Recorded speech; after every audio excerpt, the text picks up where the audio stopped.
네, 여러분 안녕하세요. 2023년 12월 8일 금요일 노영의 뉴스 인사이다 시작하겠습니다. 역시 어김없이 금요일은 돌아오는군요. 오늘 또 한 주간 그동안 고생 많으셨는데 오늘 마무리 잘 하시고요.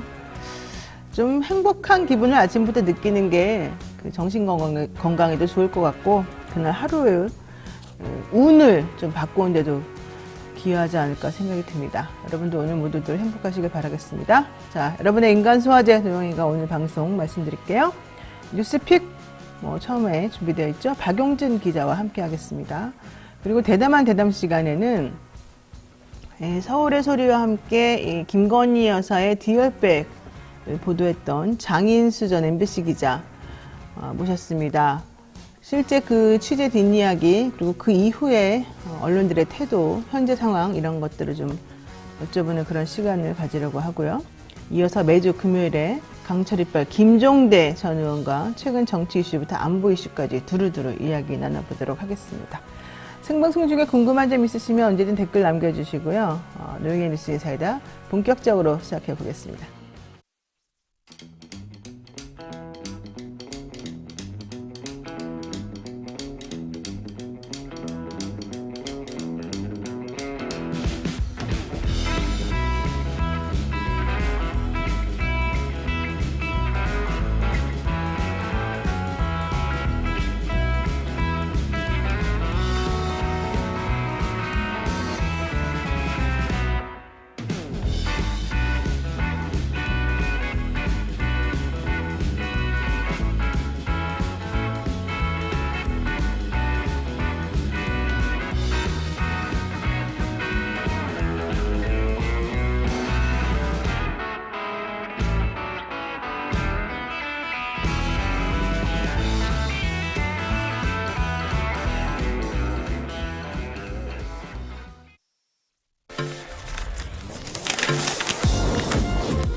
주식 평가 방법이 사용되고 있어요. 다 들어봤죠, 이거? 이거 기본이잖아. 이거 모르는 사람 있어? 자, PAR 뭐야? 따는 거. 그치. 그게 주당 시장.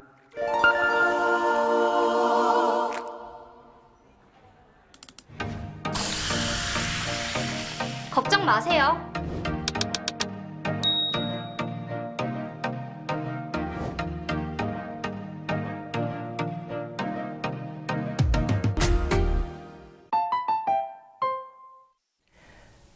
네, 바쁜 아침 이것만은 꼭 알아야 된다. 여러분들께 엄선해서 뉴스를 골라서 전해드리는 그런 시간입니다. 듣기만 해도 이해가 쏙쏙 되는 뉴스픽. 오늘은 박용준 뉴스모토 기자와 함께하겠습니다. 어서 오십시오. 네, 안녕하세요. 그래도 생각보다 금요일 아침 그렇게 아주 춥지는 않은 것 같더라고요. 근데 옷은 엄청 껴입으셨네요. 자, 근데 어제 고 김용균 그 태안화력발전소 하청업체에 근무하다 숨졌던 김용균 씨에 대한 대법원 관련자들에 대한 판결이 있었는데 이게 좀 사람들에게 속상한 마음을 갖게 했습니다. 2018년 12월 태안화력발전소 하청업체 근무하던 24살 청년 고 김용균 씨가 석탄을 나르는 컨베이어 벨트 구멍 안에서 숨진 채 발견이 된 사고가 있었죠. 당시 원래 근무 지침은 2인 1조였는데 그것은 지켜지지 않았고 김 씨는 숨진 지 4시간이 지나서야 발견이 됐다고 합니다.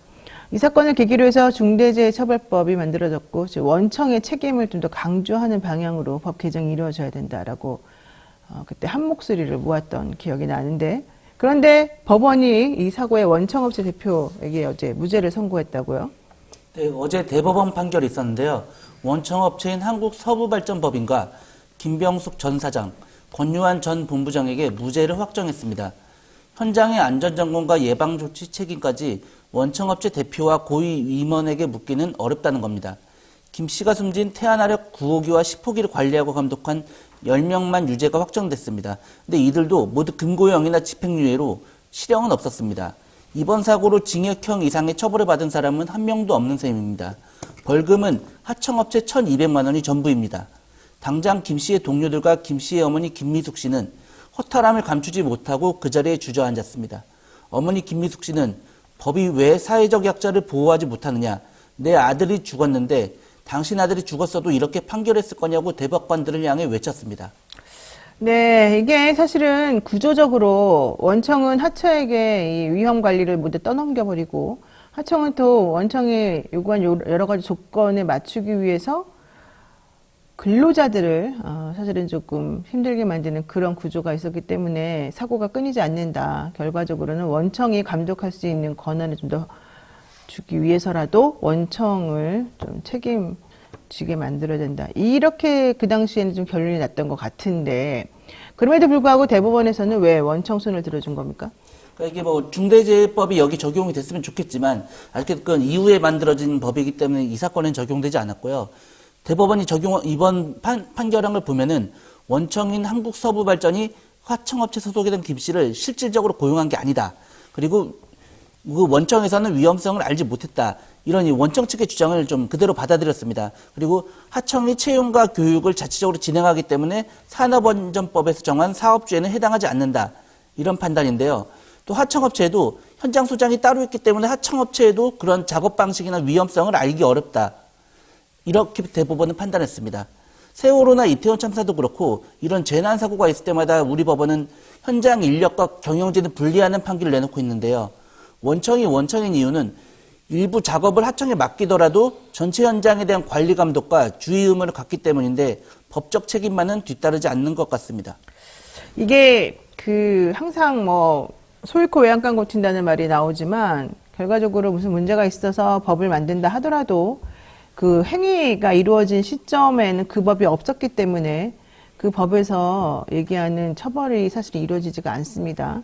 그렇기 때문에 이 김영균 씨 사망 사건 관련해서는 당시 산업안전법이 적용될 수밖에 없었는데 이제 문제는 사업주는 안전관리 의무를 해태하면 안 된다라고 나오지만 여기서 그 사업주라고 하는 건 직접적인 지시감독이나 이런 안전적인 상황에 대한 조치를 취할 수 있는 의무자 이런 사람들을 말한단 말이죠. 그러니까 원청은 아니 저쪽에 맡겨가지고 거기서 알아서 하겠는데 내가 그걸 어떻게 합니까? 이제 이렇게 보통 변호사들이 주장을 하죠. 그러면 그러네. 어떻게 알겠어? 저 밑에서 잘하라고 지시 내렸잖아. 그런데 못하는 걸 우리가 어떻게 하겠어? 이런 식으로 해서 빠져나가게 된단 말이죠.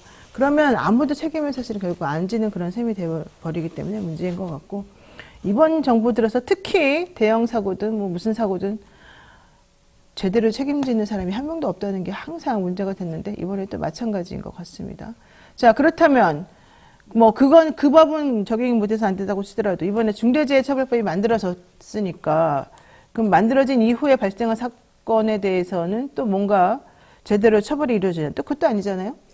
일단 그 태안화력 발전소 현장을 보면은 거기에 이제 김영규 씨 동상이 세워졌습니다. 근데 동상만 세워졌을 뿐 정작 그 노동자를 위한 현장 안전 설비는 달라지지 않았다고 합니다.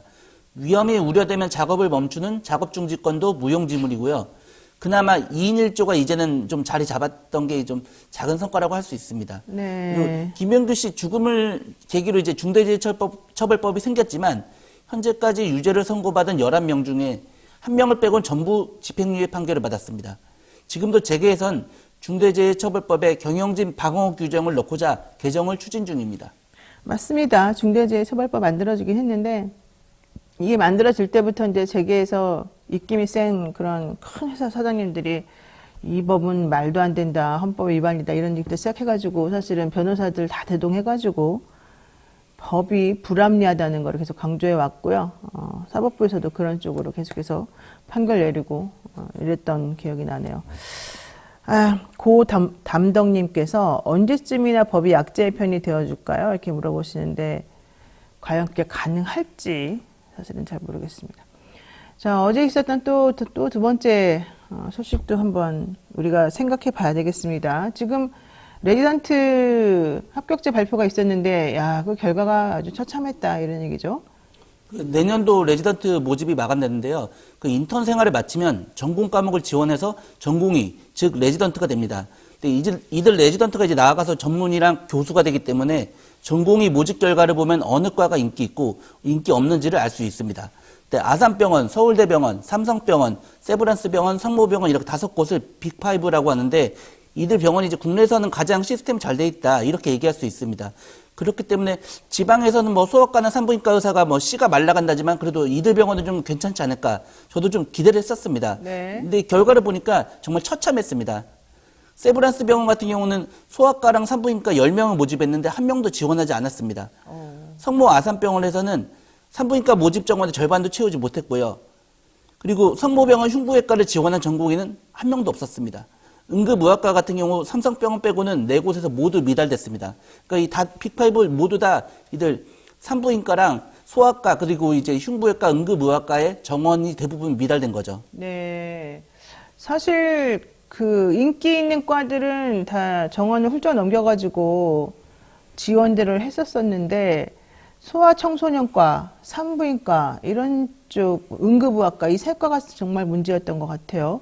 그리고 흉부외과는 너무 어렵고 위험하다 이래서 사람들이 좀 기피하는 것 같고 소아청소년과는 뭐 워낙 아이들을 안 낳기 때문에 미래가 없다 이런 얘기인 것 같고 그 다음에 더 중요한 거는 민원, 그러니까 민원이라고 하기보다는 이제 그 부모님, 어머님들이 아이에 대해서 너무 관심이 많다 보니까 의사 선생님들을 너무 괴롭힌단 말이에요. 이런 얘기가 사실 있고요. 그래서 제가 아는 분도 친한 분이 산부인과 원장님이신데 그분이 30년 동안 아기 봤다가 이제 포기했답니다. 본인도 너무 힘들어가지고.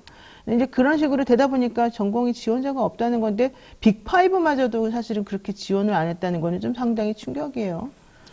인기과들 보면은 예. 피안성, 정재영 이렇게 그냥 거기 업계에서 그렇게 얘기하더라고요. 네. 피부과, 안과, 성형외과, 정형외과, 재활의학과, 영상의학과 이렇게 6곳인데 여기는 이제 인기과라는 거죠.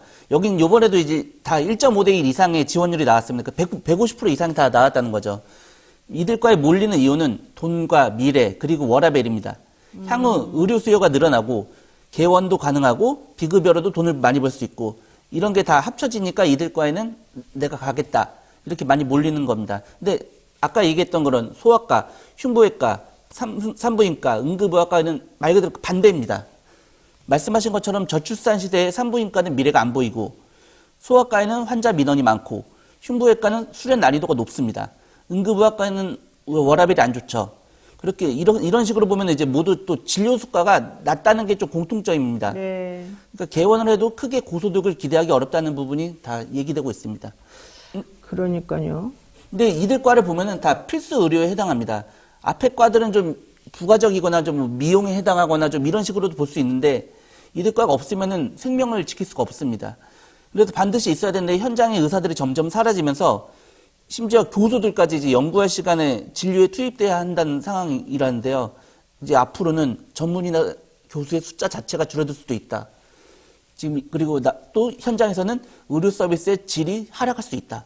이런 얘기까지도 지금 공공연히 나오고 있습니다. 그럴 것 같습니다. 전체적으로 뭐 205명 모집하는데 53명 지원했다 뭐 이런 얘기도 있고 그래서 현실적으로 제가 보기에는 앞으로 이제 미래가 안 보이는데 문제는 아까 말한 대로 이게 필수 의료에 해당이 된다는 거죠. 근데 사실 또 그 의사들만 뭐라고 할 수가 없는 게 그분들 입장에서는 막 밤 12시가 넘어서까지 전화 받고 나가야 되고 이런 거에 대해서 어떤 의사로서의 자긍심 이런 거를 느끼기보다는 나 이제 너무 그동안 고생해서 의사 됐으니까 좀 편히 쉬고 싶어 이런 마음들을 많이 갖는다는 거거든요. 그러다 보니까는 사실은 변호사들도 마찬가지입니다만은 요즘에 이 문제가 해결이 안 되는 것 같아요. 그럼 어쨌든 중요한 건 정부에서 또 이걸 해결을 해야 되잖아요. 그래서 의료 인력을 증원한다 그러는데 이걸로 해결이 또 안 된다 이런 얘기도 있어요. 지금도 이제 의사협회랑 복지부랑 계속 의료 인력 증원 가지고 싸우고 있는데요. 네. 근데 의료 인력 증원을 보면 이게 일종의 낙수 효과랑 비슷합니다. 전체 파일을 늘리면은 이제 그 중에 이제 필수 의료 전공에도 조금은 가지 않겠냐. 그 부분이 조금은 해결이 되지 않겠냐 이런 얘기인데 이미 쏠림 현상이 좀 상당한 상황에서 이게 늘어날 걸 기대하기보다는 지금 전체 파이 증가에 대한 문제를 먼저 해결해야 된다. 지금 이런 상황입니다. 이거를 결국 이런 문제를 해결하려면 필수 의료에 대한 직접적인 지원이 강화돼야 한다는 얘기가 나오고 있는데요. 국회에 신현영 의원들이 발의한 필수 의료 육성 및 지원법이 계류 중입니다. 아예 필수 의료 인력을 따로 분류를 해서 그들에 대한 수가도 현실화하고 그리고 육성 프로그램과 비용을 직접 지원하는 등 보호 장치를 만들자는 내용입니다. 이상하게 그 건강보험료는 해마다 올라가고 돈을 진짜 계속 많이 내는 것 같은데 맨날 의사 선생님들은 수가가 낮다 그러고 우리는 돈 못 번다 그러고 좀 이해가 안 가는 부분이 사실은 상당히 많아요. 그래서 도대체 뭐가 문제인지 좀 제대로 좀 알려줬으면 좋겠다 이런 생각도 하는데 어쨌든 중요한 거는 기피하는 과가 되게 인간 생명과 직결된 가장 중요한 과라는 거지 않습니까? 그래서 진짜 그 과들을 위해서는 정부 지원이 좀 더 집중이 되어서 이루어져야 될 것 같고 의료수가 같은 경우도 만약에 낮다면 또 다시 그냥 올려가지고 현실화 시켜주고 그러니까 말하자면 당근을 줘야 되겠죠 의사 선생님들한테. 근데 그냥 무작정 의대 인원만 늘린다 해가지고 해결되는 건 아닌 것 같다. 이런 얘기인 것 같습니다. 자, 하나만 더 해볼까요? 어제 이해찬 전 민주당 대표가 과반이냐, 뭐 종류차로 과반이냐, 뭐 154석이냐, 뭐 아주 구체적인 숫자까지 언급하면서 154석이냐, 180석이냐 막 그런 얘기를 하면서 깜짝 놀라게 했습니다. 이건 무슨 말이었습니까? 어제 세종시에서 민주당 세종시당 토크 콘서트가 있었는데요. 네. 여기서 이제 이해찬 전 대표가 마이크를 잡았는데 민주당이 일당을 뺏길 것 같지 않다. 그리고 단독 과반을 넘기느냐 아니면 지난 총선처럼 180석을 먹느냐가 관건이다. 이렇게 전망을 했습니다. 근데 아무래도 이제 당 지도부에서는 지난 10월에 이제 강서구 보궐선거 이후에 총선 결과에 대해 낙관하는 발언은 좀 자제해달라. 네. 이렇게 좀 전체적으로 좀 요청을 한 상황이거든요. 그리고 얼마 전에도 이제 총선에 민주당이 200석을 넘길 거다. 이런 발언이 나돌면서 이게 오히려 민주당에 해를 끼칠 거다. 이게 발목을 잡을 거다. 이런 얘기까지 있었는데, 그러니까 이번 발언 어떻게 볼 거냐. 이런 얘기입니다. 근데 이해찬 대표 이번 발언은 보면은 근거는 수도권 압승을 가정한 겁니다. 네. 지난 총선에서 민주당이 수도권에서 103석을 먹었는데 이번에 뭐 절반 이상을 먹으면 전체 140석 그리고 170개석 이상을 먹으면 154석을 차지할 수 있다 민주당이. 네. 이런 계산을 내놓은 겁니다. 이해찬 대표는 과거에도 이제 문재인 정부 시절에 20년 집권론, 50년 집권론을 내놓은 적이 있는데요.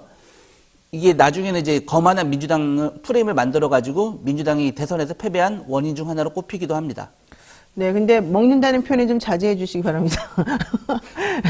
이해찬 대표 표현을 빌려서 말씀드렸습니다. 이해찬 대표가 그렇게 말했군요. 네. 자, 더불어민주당의 이해찬 상임고문 내년 총선 의석수 전망 관련해서 단독 과반이냐, 지난번처럼 180석이냐, 이게 관건이다 이렇게 말했는데 나름대로 근거는 있는 것 같은데, 과연 이것이 정말 민주당을 위해서 바람직한 말이었는지에 대해서는 조금 문제가 있습니다. 그러니까 지금 호남 30석, 그 다음에 부울경 7석, 충청 강원 한 17석, 뭐 이런 등등 해가지고 계산을 지금 정확히 했는데, 또 사람들 말에 의하면 이해찬 대표는, 선거에 대해서는 뭐 타의 추종을 불허한다 이런 얘기 있지 않습니까?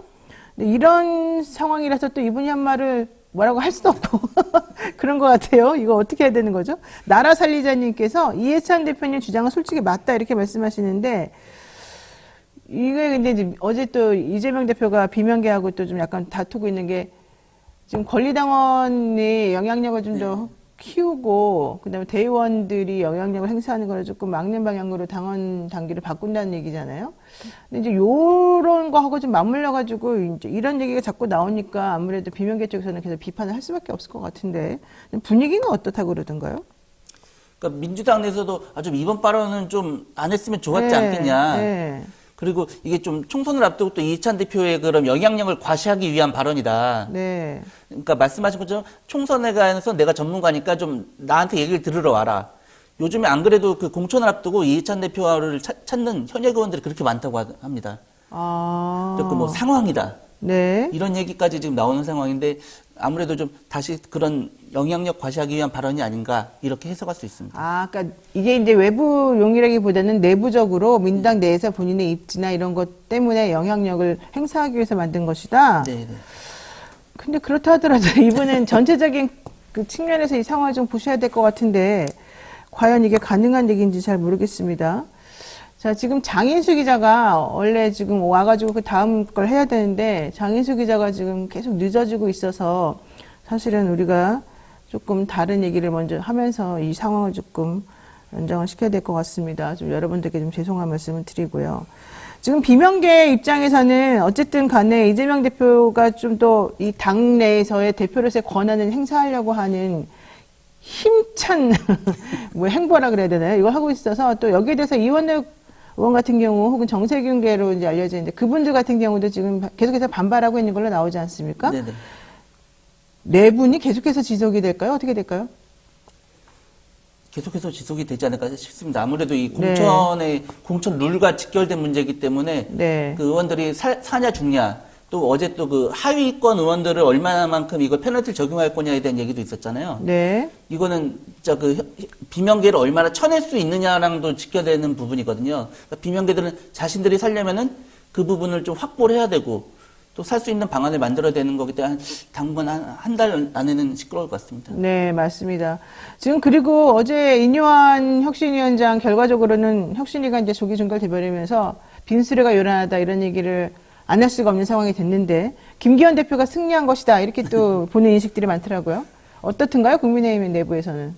오히려 이제 그거는 일방적으로 김기현 대표가 KO 우승한 거다 이런 얘기까지 있더라고요. 네. 전혀 낸 혁신안들은 하나도 제대로 반영되지 못하고 그 하태경 의원이 그런 얘기를 했던데 현금이 아니라 약속금을 받은 거다. 당장 이거를 혁신안들을 반영해주겠다는 얘기는 하나도 해주지 않고 뭐 잘 검토해서 나중에 이게 좋으면 그때 하겠다 이런 얘기는 약속금과도 같은 얘기다. 네. 이런 식으로까지 얘기했다고 합니다. 뭐 어제 뭐 김기현 대표와 그리고 인요한 혁신위원장의 만남도 17분 만에 끝났다고 하더라고요. 그래서 네, 맞아요. 17분 만에 끝났죠. 그건 네. 그저께. 네. 예. 그러면 결과론적으로는 국민의힘도 지금 정신이 없고 민주당도 정신이 없고 이렇게 될 것 같은데 이제 이런 상황에서 그러면 어부지리로 지금 이득을 볼 수 있는 사람들이 이제 아무래도 조금 당내에서 꿈틀꿈틀하면서 뭔가 움직이려고 하는 사람들일 것 같거든요.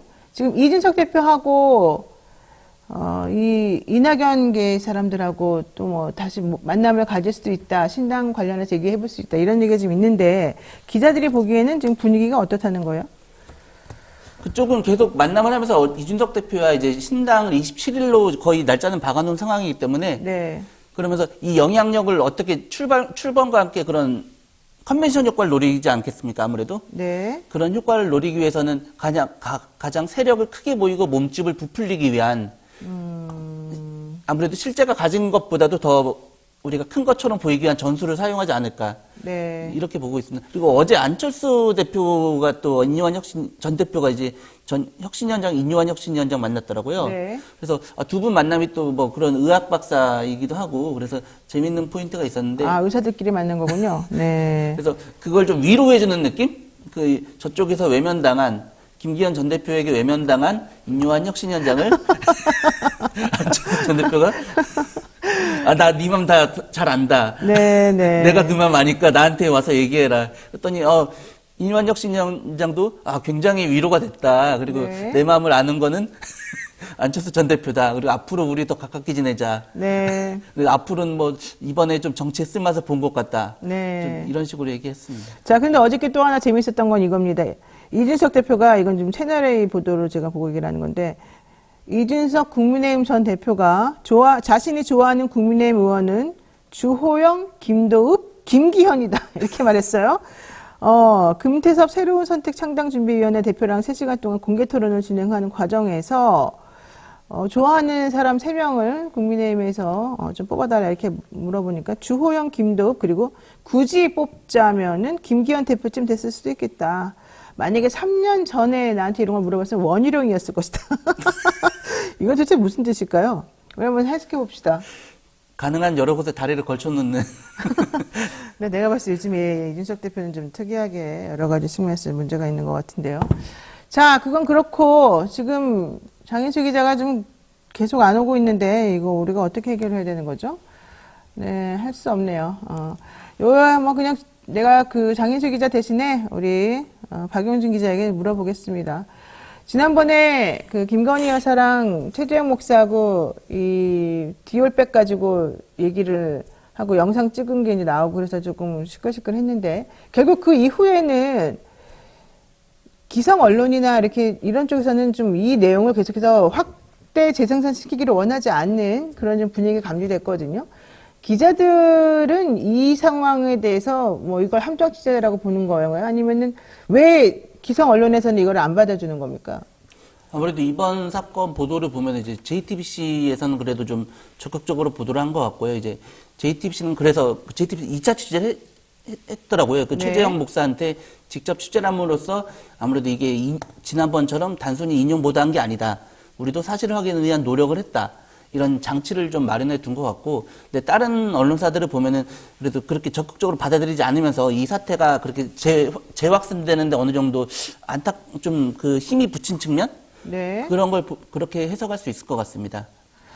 그러니까 그게 문제가 아니라 지금 보면은 아예 사실은 이제 방통위에서 이걸 신속심의 안건도 아니었는데 신속심의 안건을 올린 것처럼 JTBC에서 이 영상 뿌린 것을 그렇게 하면서 사실은 다른 방송도 니네들 만약에 방송하면 우리가 어떤 조치를 취하겠어 이런 태도를 지금 취하면서 입을 막아버린 거 아니겠어요? 근데 기자들이라면 사실은 거기에 대해서 조금 뭔가 반대 입장도 좀 보이고 이래야 되는 거 아니에요? 근데 그렇지 않아요? 요즘 기자들은? 지난번 그 뉴스타파가 그렇게 된 이후에 아무래도 그 인용 보도를 함부로 하면 안 된다? 좀 이런 기조 같은 게 이번 정권 들어서 굉장히 세졌습니다. 네. 그전에는 딴 곳에 그런 단독 보도라든지 특정 보도가 있을 경우에는 그거를 또 2차 취재를 하기도 하고 그걸 뭐 그래서 재확산하고 그다음에 또 이 사람이 단독 쓴 걸 이 사람이 또 이 언론사에 단독 쓸 수도 있고 이런 분위기였는데 네. 지금은 저기서 한 거를 내가 했다가 괜히 나도 인용 보도로 이걸 문제되는 건가? 겁을 낸다 이거죠? 네, 뭐 저쪽이 혹시 또 뭐 그런. 알겠습니다. 네, 하여튼 여기까지 해야 될 것 같습니다. 오늘 우리 박용진 기자 고맙습니다. 감사합니다. 네, 계속해서 댓글 참여해 주시고요. 잠시 기다리시면 장윤수 기자와 함께 돌아오겠습니다.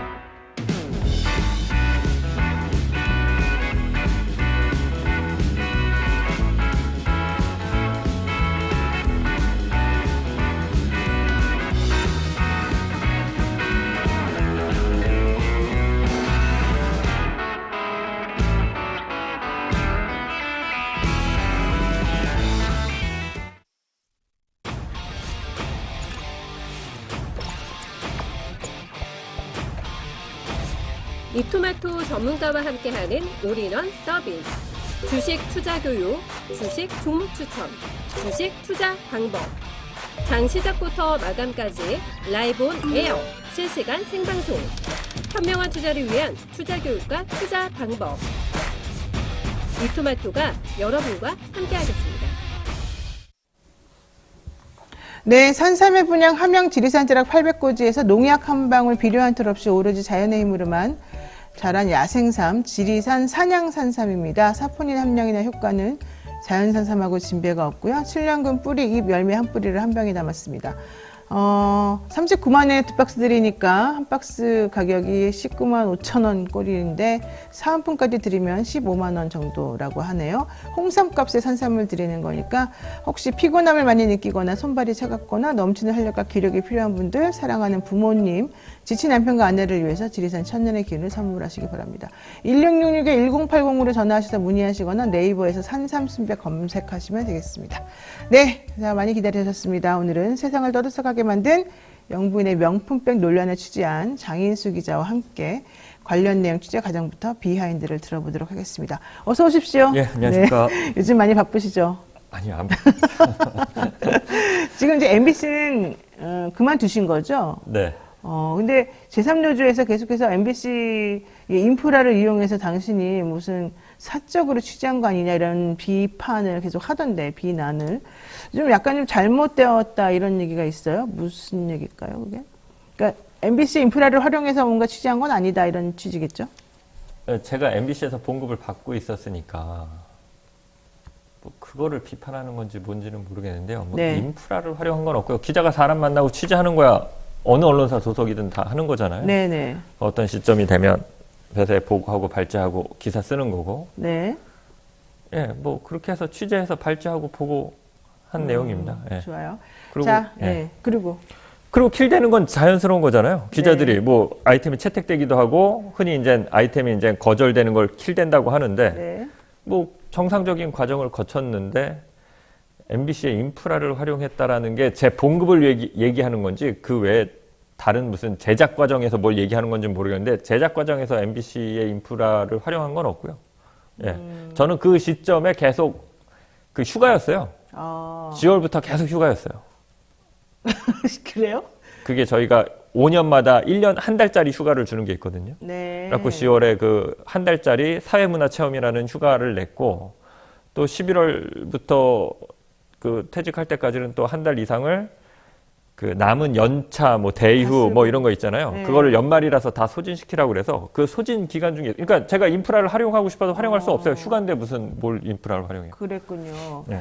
자, 근데 사실은 이제 서울의 소리 그 이명수 기자하고 같이 그 김건희 여사와 관련된 취재를 사실 여러 개를 하신 거잖아요. 말하자면은. 근데 그래서 처음에 그 MBC에서 보도하려고 할 때 최초로 이제 김건희 여사 녹취록이 나오고 막 이랬을 때 회사에서 불이익을 좀 많이 당하셨죠. 북경으로 그때 발령이 났었던가요? 어디 베트남 갔었던가요? 아니 그런 건 없습니다. 그런 건 없었었어요? 네, 네. 그때 그게 조금 불발이 되고, 그러니까 방송이 한번 1회가 한번 방송이 됐고, 그렇죠. 그 다음 거 되려다가 이제 그게 킬됐고, 네. 그리고 난 다음에 외국 가시고 그랬던 거 아니었어요? 회사에서? 아 그거는 저기 육아휴직을 내고 쉬었습니다. 그 이후에. 예. 원래 낼 예정이었던 거예요? 그러면? 육아휴직은? 예. 예, 예정이었나? 뭐 정확하게 그건 모르겠는데, 예정까지는 아니었는데 아무튼 예, 좀 쉬고 싶어서. 예. 알겠습니다. 자, 김 로사님께서 장인수 교수님 엄청 응원합니다 그랬는데. 예, 감사합니다. 네, 그 최재형 목사가 결국 이제 김건희 여사랑 이번에 직접 만나가지고, 이번 보도가 이루어졌는데, 최재형 목사하고 김건희 여사랑 왜 친분이 있는 겁니까? 지난해 1월부터 카톡을 주고받았다고 하거든요. 2022년이라고요. 예, 지난해 1월이니까 대선이 한참 뜨거울 때죠. 네. 근데 저도 카톡으로 사람이랑 그렇게 친해지는 게 잘 이해가 안 되는데, 네. 카톡 내용을 보면 친해져요. 아, 그래요? 예. 와, 근데 진짜 이상한 게 나는 김건희 여사가 사실은 그때 이명수 기자랑 서로 친하게 대화 주고받고 뭐 이런 것도 그때 당시 엄청나게 본인은 공격을 당했었잖아요. 네. 그것 때문에 곤란 지경에 빠졌었으면 저 같으면 되게 조심하고 그다음부터 모든 걸 끊었을 것 같아요. 잘 모르는 사람이기도 하고 내 편인지 아닌지 확실하지 않다면. 근데 김건희 여사는 그런 거에 대한 그 경계심 이런 건 좀 없나 봐요. 그러니까 그게 저도 신기한데 작년 1월이면 네. 작년 1월이 그 스트레이트의 김건희 여사 그 보도가? 녹취록 7시간 보도가 네. 있었던 때거든요. 그 즈음부터 최재형 목사랑 카톡으로 카톡을 주고받기 시작하는데 그러니까. 이명수 기자하고도 기자랑 밤늦게 새벽에 통화하면서 친해진다는 게 좀 이상하잖아요. 네. 네. 근데 최재형 목사하고는 카톡으로 새벽에 그 이런저런 얘기를 하면서 친해집니다. 그러니까 굉장히 뭐라 그럴까? 이런 얘기를 해도 되나 싶은 얘기도 하고 그 시간도 굉장히 이제 어떻게 보면 근무 시간이 아니라 새벽 네. 2시, 3시 뭐 이럴 때 막 이제 카톡을 주고 받으니까 사적인 시간이네요, 사실은 말하자면. 그렇죠. 뭐 근무 시간은 아닌데 네. 좀 그런 것 같아요. 김건희 여사가 사람들을 내 편으로 만들 수 있다는 자신감. 누구라도 예, 그리고, 예. 내가 움직이기만 하면. 예, 그게 느껴져요. 그리고 이 사람을 활용해서 내가 뭔가를 얻으려고 하는 이명수 기자 때도 그랬고 최정 목사 때도 그렇고. 근데 이제 이명수 기자, 최정 목사 둘 다 공이 진보 진영에 있다고 알려져 있는 사람들이잖아요. 예. 그러니까 그쪽하고의 관계를 트거나, 예, 그쪽에 어떤 뭐라고 해야 될까요? 정보원을 심는다는 느낌 같은 걸로 나한테 그쪽 진영에 이제 돌아가는 그 어떤 뭐 정보나 이런 것들. 이명수 기자한테도 내 정보원 대라라는 그랬죠. 식의 제안이 있었던 거잖아요. 그러니까 최정 목사도 이번에 방송 보시면 어떻게 보시냐, 진보 진영에 뭐 잘 안 들리는데 책임감을 갖고 계신 분으로서 요새 이제 뉴스 같은 거 보시면 어떻게 보시냐. 그러니까 항상 그런 얘기를 듣고 싶어 하거든요. 그리고 자신의 메시지를 전달합니다. 계속.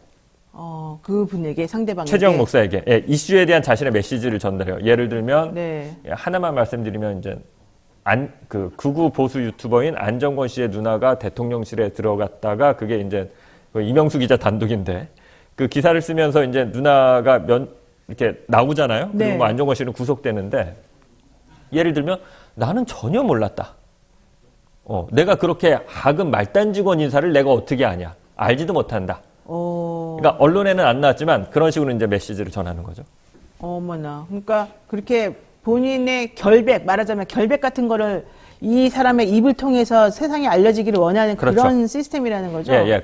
이제 나의 메시지. 이제 진보 진영에선 자기 말 잘 안 믿어주는데 계속 그런 식으로 이제 메시지를 전하고 그게 이명수 기자 때도 그렇고 최재형 목사 때도 그렇고 동일하게 나타나요. 예. 자신의 메시지를 전하고. 근데 이제 메시지는 주로 다 거짓말인데 예를 들면 또 최재형 목사에게 카톡을 했던 얘기가 그 다 나와서 자기 학력이나 경력 위조에 대한 건 사과를 했잖아요.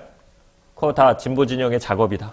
나 너무 억울하다. 그게 그러니까 그때 과장하고 거짓말하고 이랬던 부분 그 당시 인정했지만 12월에 기자회견을 했는데 네. 2월, 3월, 4월 카톡을 보면 그 대선 그 2월, 3월 이때 보면 이거는 그러니까 자신이 실수로 글자 하나 잘못 적은 걸 학력 위조라고 한다. 진짜 진보 진영 사람들 징그럽다. 예. 어떻게 이렇게까지 악랄하게 이런 식으로 하는지 모르겠다. 이런 식의 얘기를 하죠. 믿어주길 바라면서.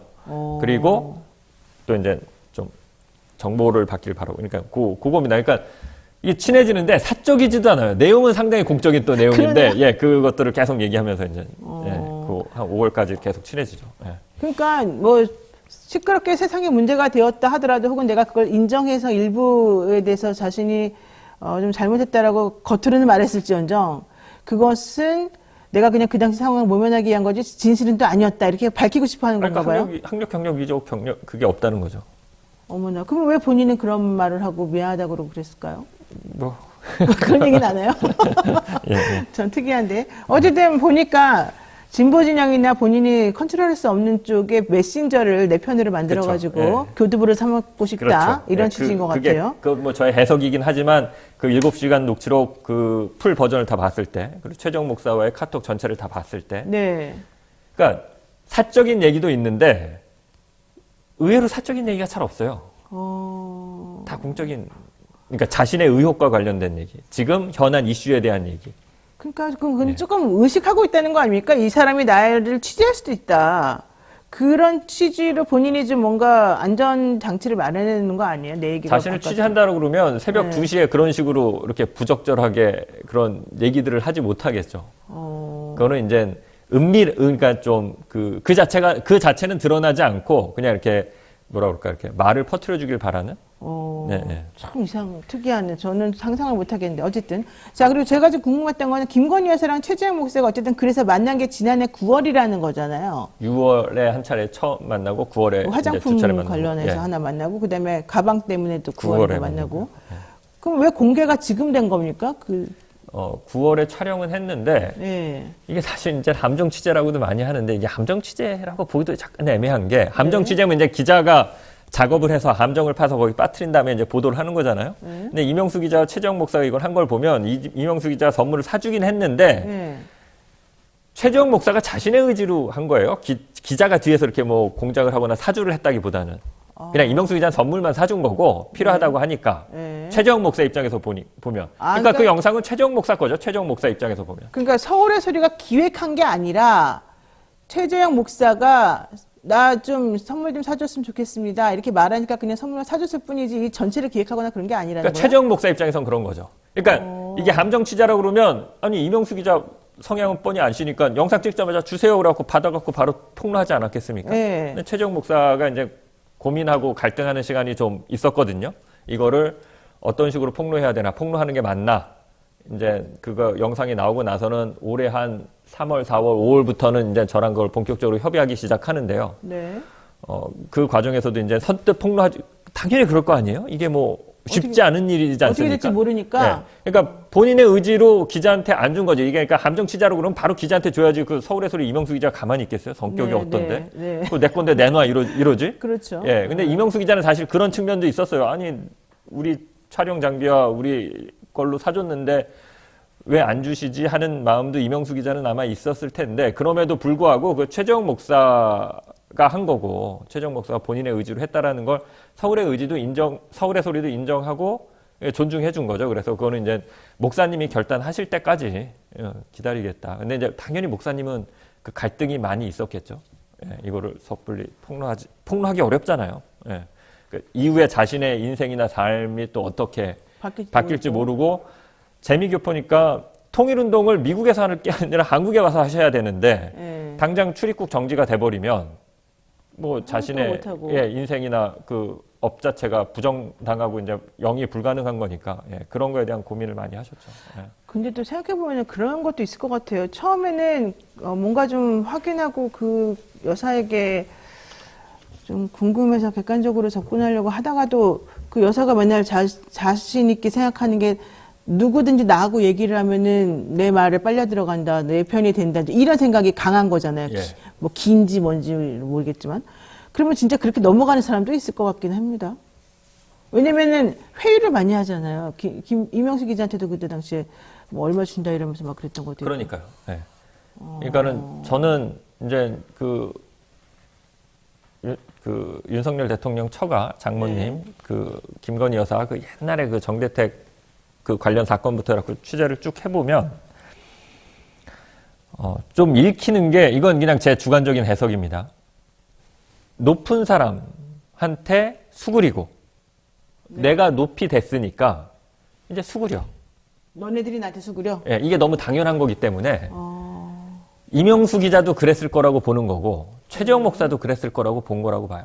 내가 이제 권력자, 유력 대선 주자의 와이프, 영부인 그런 사람들 많을 테고 그러니까 그런 사람 중에 하나 정말 나한테 잘 보이고 어떻게 해서든지 뭐 한 자리 한다든지 뭐 이런 어떤 하다못해 영부인하고 네. 친하다는 것만 해도 대한민국에선 굉장히 큰 어떤 그 다른 뭐 이권이나 자리를 보장받지 않더라도 나 영부인이랑 친해. 네. 이것만 갖고도 사기칠 수 있는 나라가 대한민국이잖아요.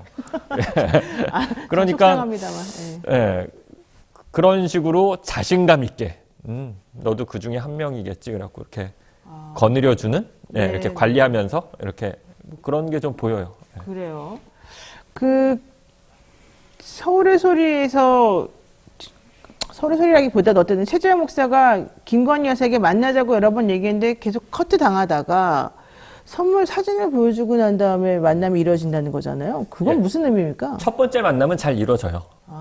중간에 다른 선물은 없고 5월에 이제 그 취임식 만찬 한 150명만 초청받았다는데 최재형 목사가 초청을 받잖아요. 그래서 뭐 삼성 이재용 부회장하고도 사진을 찍고 뭐 윤석열 대통령하고도 사진을 찍고 재벌 그리고 최고의 무슨 그 권력자들 정치들과 주로 사진을 찍고 거기 초청받았다는 게 굉장히 영광스러운 거잖아요. 딱 150명 초청받는데 그러니까 이제 취임식 때 초청을 받았으니까 당연히 최재형 목사는 감사 인사를 드리겠다 그리고 좋은 선물을 사드려야겠다라는 걸 하필이면 친하게 지냈던 이명수 기자와 그걸 상의를 한 거고 나 지금 그 김건희 여사 그 어떤 취임 선물 하면서 좀 감사 인사를 드리고 싶은데 선물 뭐가 좋을까 그러니까 명품 사주세요 그러니까 목사님이 돈이 없으시거든요.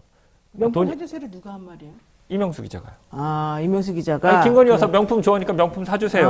목사님. 그렇게 얘기했더니 나 돈 없는데. 목사님은 뭐 사주고 싶어도 그렇게 뭐 돈이 여유가 있으신 분이 아니니까 책 쓰고 강연해서 그 살아가시는 그렇죠. 분이거든요. 그러니까 이명수 기자가 이제 그럼 제가 사드릴게요. 그리고 이제 사준 건데 그 과정을 보면 처음에 29만 원짜리 그 샤넬 향수를 사요. 네. 보통 샤넬 향수 많이 얘기하잖아요. 뭐 네. 넘버 5인지 뭔지. 근데 그건 아니었는데 아무튼 28만 원짜리 향수를 사는데 이게 함정이었거나 공작이었다면 28만 원 갖고 공작하겠습니까? 그렇죠. 그러니까 처음에 그 생각이 없었던 거예요. 그냥 아니 명품 좋아하니까 명품 주세요. 그리고 명품 중에도 싼 거 이명수 기자가 아무 생각 없이 28만 원짜리 영등포 백화점 가서 사갖고 목사님한테 갖다 주니까 향수가 요만하잖아요. 네, 여자 향수 28만 원이라고 해도 요거를 이렇게 갖다 주기가 좀 그러니까 이게 너무 작지 않냐? 좀 큰 거 뭐 없을까? 그러니까 샤넬을 샀는데 딴 거 사기가 또 그러니까 샤넬을 하나 더 향수에 맞춰서 화장품을 산 거거든요.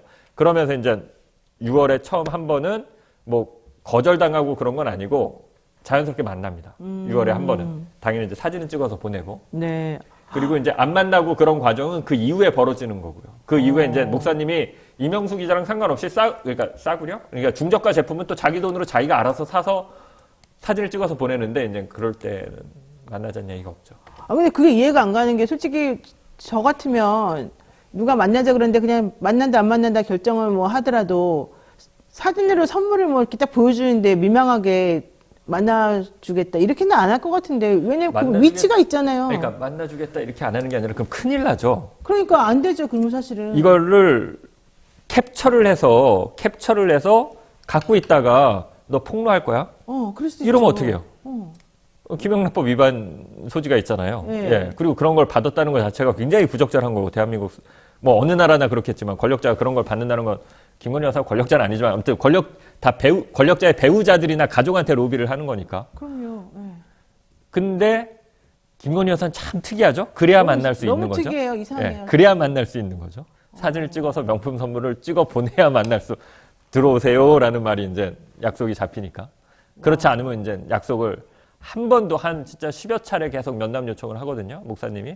예, 다른 건 아니고 목사님이 이제 통일운동을 하시니까 김건희 여사가 한번 그러면 들어와서 강연을 하셔라. 그리고 그 한남동 공관에 들어가잖아요. 그러면 거기도 좀 구경시켜 주겠다. 이런 얘기가 오가요. 카톡상에. 그러니까 목사님이 한남동 공관 언제 보여주실 거냐. 그리고 대통령실 직원들이나 한번 이 남북관계 너무 그렇게 긴장 일변도로 가는데, 대결 일변도로 가는데 좀 그런 거에 대한 이제 좀 강연을 하고 싶다라는 의미로 작년 그 9월에 만나고 10월부터 올해 9월까지 한 1년여 동안 한 10여 차례 정도? 목사님은 10여 차례 아니라고 하는데 저도 나름대로 이제 뭐 한 며칠 상간에 이렇게 요청한 거는 그냥 한 해로 쳐서 네, 어떤 시기에 네. 뭐 한 달이면 한 달 이렇게 끊어서 해보니까 한 10여 차례 되더라고요.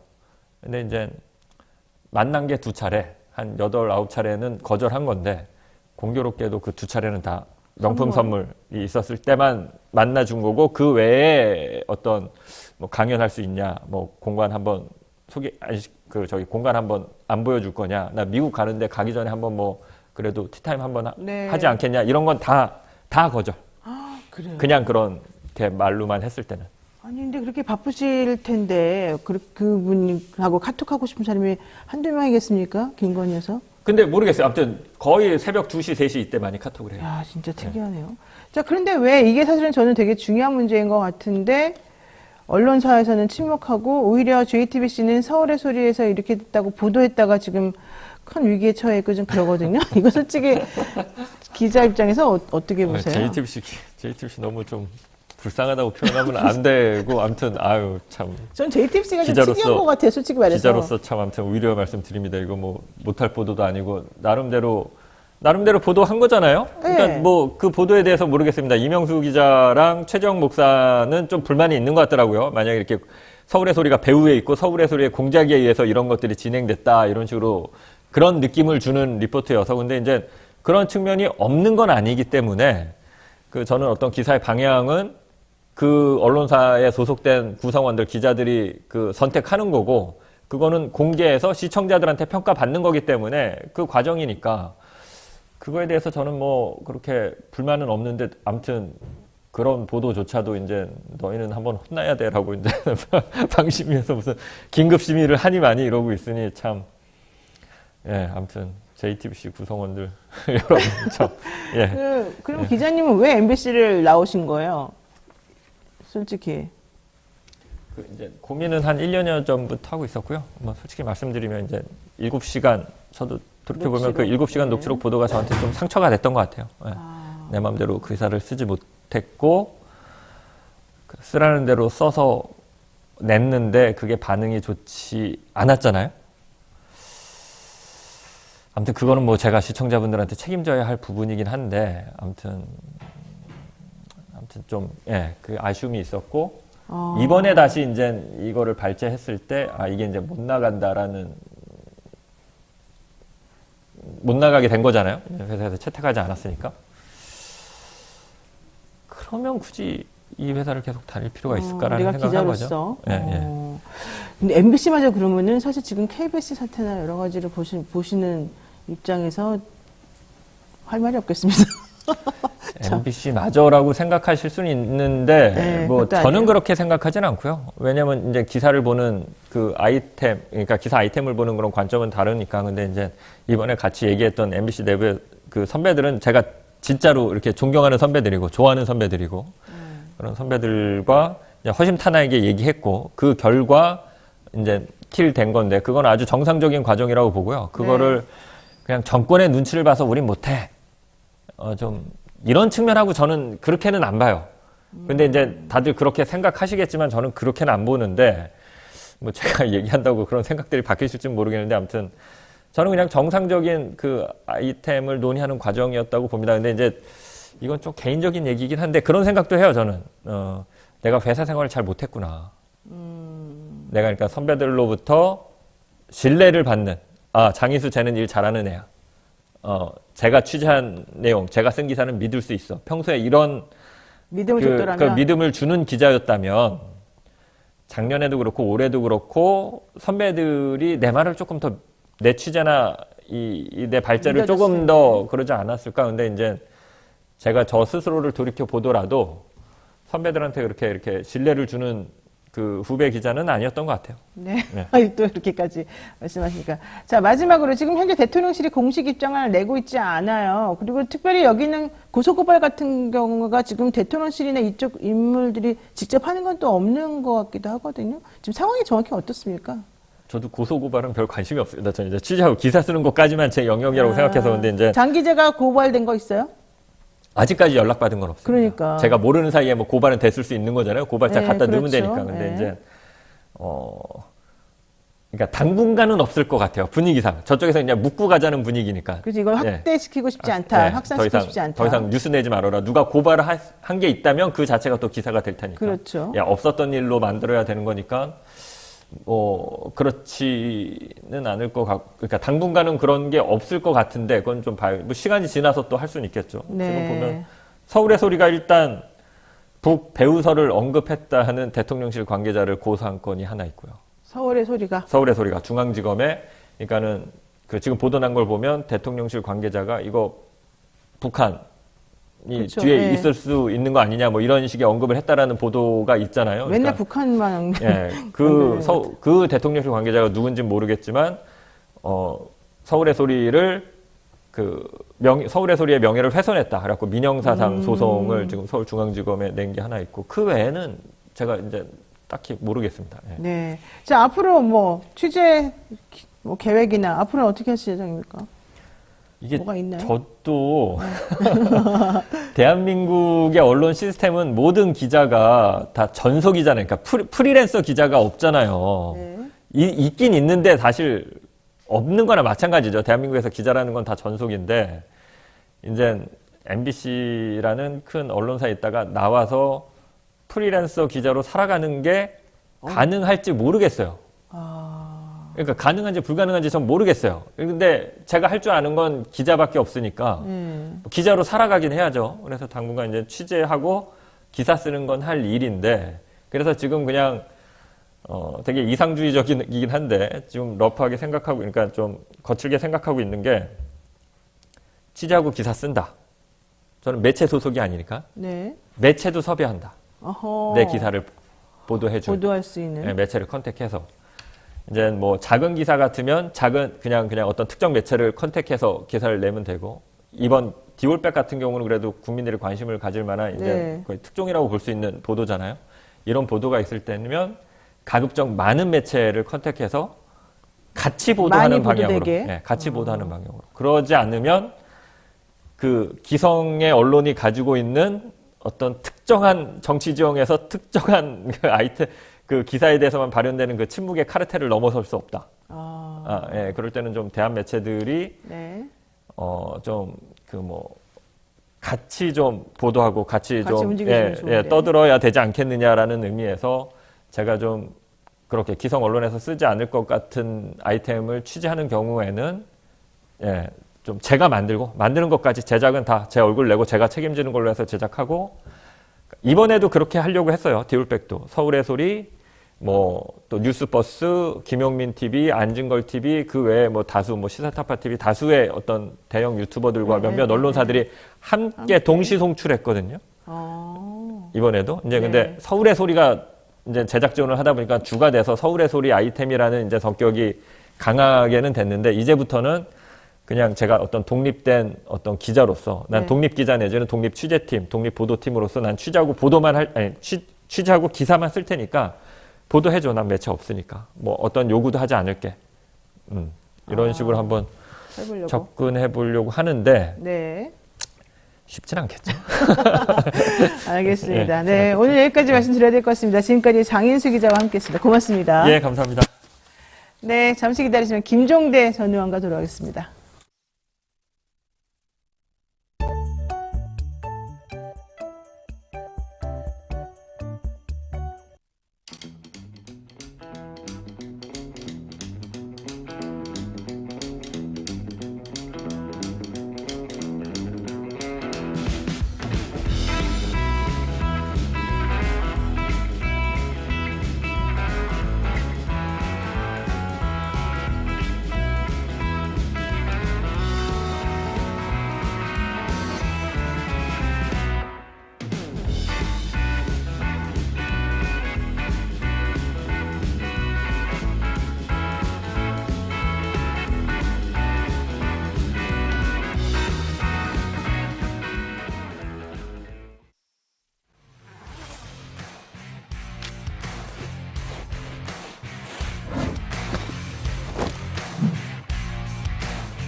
주식 평가 방법이 사용되고 있어요.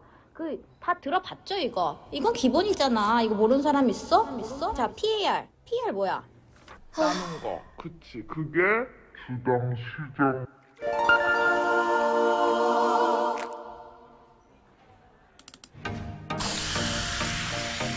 걱정 마세요.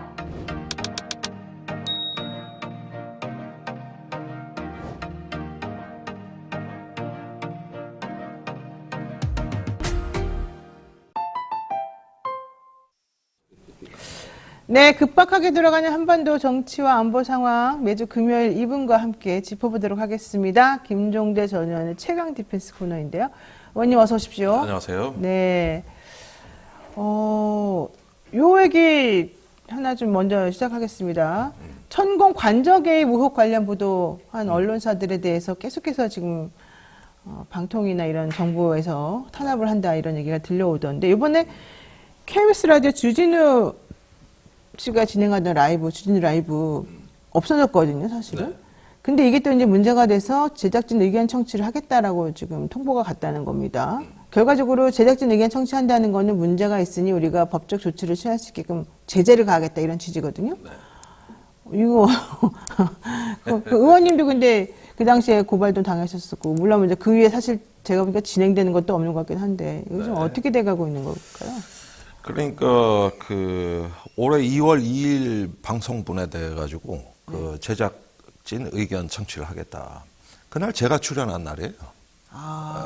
그래서 그 주진우 그 진행자가 기습적으로 물어요. 방송 첫머리에 아예. 그런데 그날이 부승찬 대변인의 권력과 안보를 출간한 날입니다. 그러니까 당연히 화제가 되겠죠. 그렇죠. 그러니까 물어서 아니 이렇게 국방부 전 대변인 저서에 나와 있다. 뭐 이런 얘기를 좀 소개한 것 같은데 이런 부분에 대해 가지고 이렇게 물어보기만 해도 그게 뭐가 문제죠? 이게 그러니까 요즘은 인용 보도도 처벌하지 않습니까? 예. 뭐 뉴스타파를 수사하면서 뉴스타파가 얘기한 거 인용 보도한 언론 다 조져. 뭐 이런 식으로. 이것도 같은 이치예요. 그래서 이걸 갖다가 이제 와 가지고 제재를 갖다가 수위를 결정하겠다는데, 물론 여기에서도 방통위 내 의견은 갈립니다. 그런데 야당 대표 추천위원들은 이게 왜 문제냐? 아니, 뭐가 문제죠? 이게 왜 문제냐? 한쪽은 의혹을 증폭했지 않느냐? 그러니까 이 부분에 대해서는 저는 이거 제재 못한다고 보는데 사실은. 근데 하도 요즘 세상에 미쳐 돌아가니까 어찌 될지 모르겠어요, 이게 또. 그러니까 그 당시 사실은 화제가 되게 많이 됐었잖아요. 부승찬 대변인의 네. 책이나 이런 그 천공 관련된 의혹 같은 게. 근데 그러면 진행자 입장에서 시사 진행자니까 네. 그 당사자인 의원님이 오셨으면 제가 진행하는 사람이었다 하더라도 당연히 그냥 여쭤봤을 것 넘기기 같거든요. 어렵죠. 네, 그럼 아니, 어떻게 그러니까 그냥 그런 넘어가요? 인터뷰는 제가 뭐 공중파 방송에서 수도 없이 겪은 일이에요. 예컨대 뭐 MBC 뉴스 하이킹 나갔다. 근데 의원님 이거 대본에는 없는데 오늘 마침 천공 뉴스가 나와 안 물어볼 수 없습니다. 그렇죠. 뭐 이런 식으로 들어와요.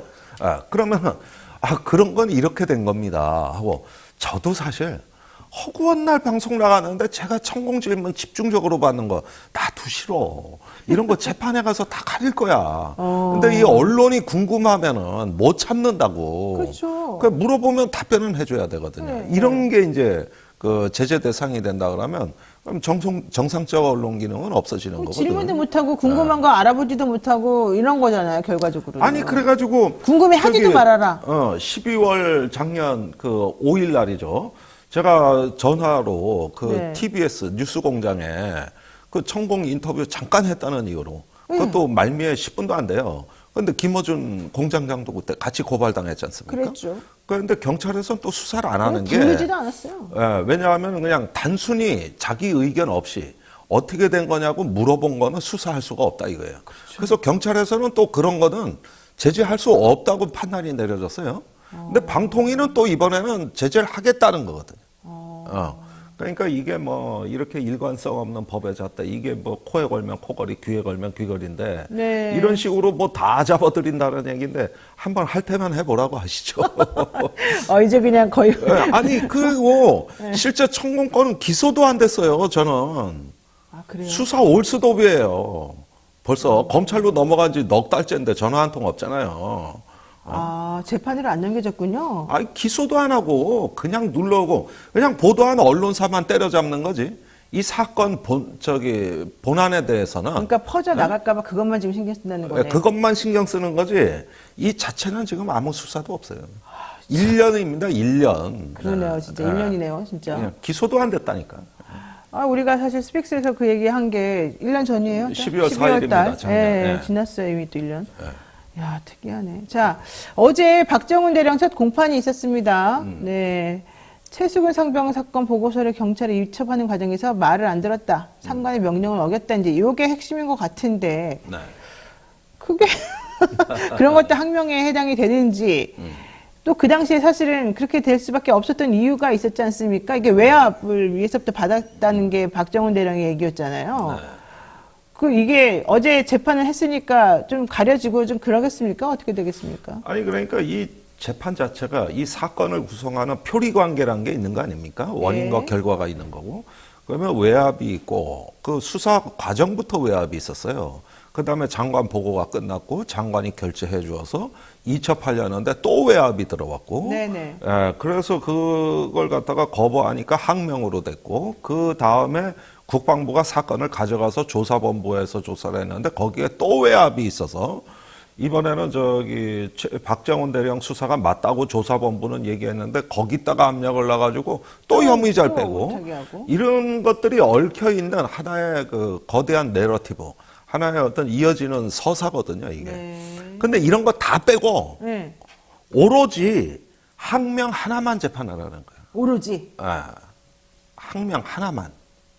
그러면 외압에 대하여서는 빼버리니까 당연히 외압을 행사했다고 하는 국방부 장관 빠지겠죠.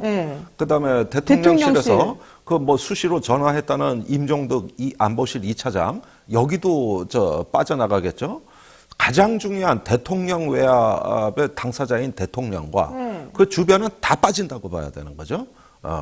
그래가지고 증인 신청도 안 하고 그건 필요 없고 외압 얘기하는데 그건 우린 모르고 그건 필요 없고 항명 요것만 하겠다. 그랬는데 항명에 대한 수사도 박정훈 대령은 그 수사대 그 요원들이 경북경찰청으로 8월 2일 날 출발할 때 아침에 해병대 사령관한테 전화 보고까지 하고 갔거든요. 그러니까 다 정상 절차 받고 결재 받고 간 건데 무슨 항명을 했다는 거냐 이러는데 이런 거는 또 사실관계를 바꿔서 해병대 사령관 지시를 어기고 갔다. 보고 다 하고 간 거를 그러니까 요런 것만 뒤틀어. 요런 것만. 항명으로 엮을 수 있는 것만. 그래가지고 구속영장도 뭐 기각은 냈습니다만 온통 허위사실 범벅에다가 이렇게 해가지고 오로지 한 명 죽이기로 다 맞춰놓고 그것만. 그러니까 세상을 이렇게 눈으로 보는 게 아니에요. 요만한 빨대로 세상을 봐. 어머나. 빨대로. 그래가지고 그것만 보이게. 네. 나머지를 삭제하는 거거든요. 그런데 이제 그 외압 수사는 공수처에서 하고 있잖아요.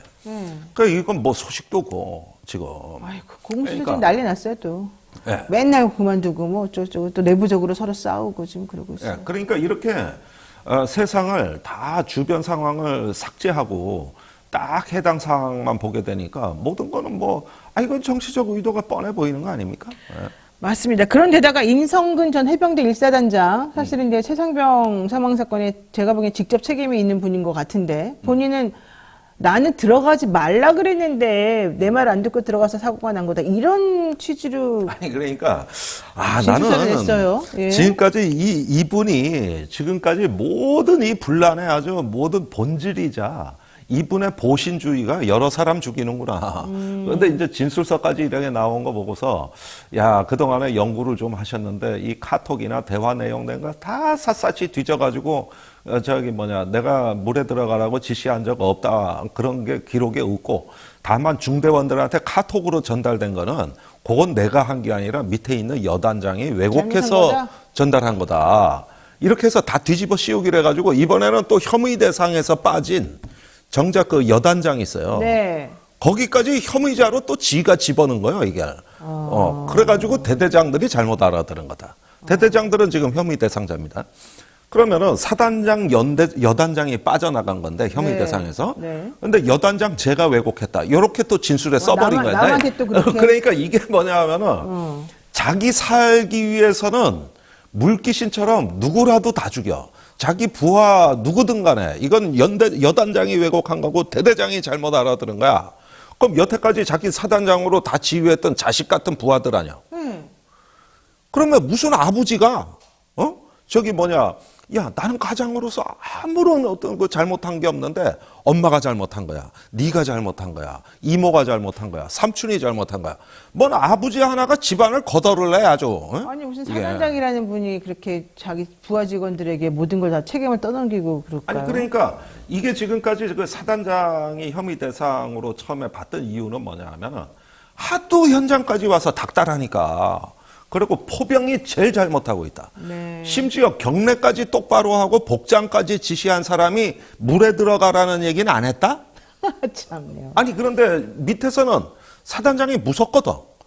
허구한 날 들들 볶지, 허구한 날 그냥 호통치지, 윽박지르지 이러니까 사단의 화상회의의 지시사항이라고 떡하니 내려온 게 물에 들어가서 바둑판식으로 네, 찔러가면서 정성껏 가슴까지 탐색하라. 들어가서 정성껏 이게 그러면 사단장 지시가 아니라 왜곡한 거라고 그걸 밑에서 믿으란 얘기입니까? 이 얘기를? 아니 매일 사단장이 이렇게 득달을 하고 그 다음에 더 기가 막힌 거는 네. 당시에 현장 지휘는 육군 50사단의 지휘권이 있었습니다. 그러니까 사단장이 이렇게 오지랖 넓게 설레발 칠 권한도 없는 사람이 지가 와서 그렇게 닥달하고 설레발 치다가 안전에 관한 문제는 내 책임이 아니라 50사단 책임입니다. 육군 50사단 책임입니다.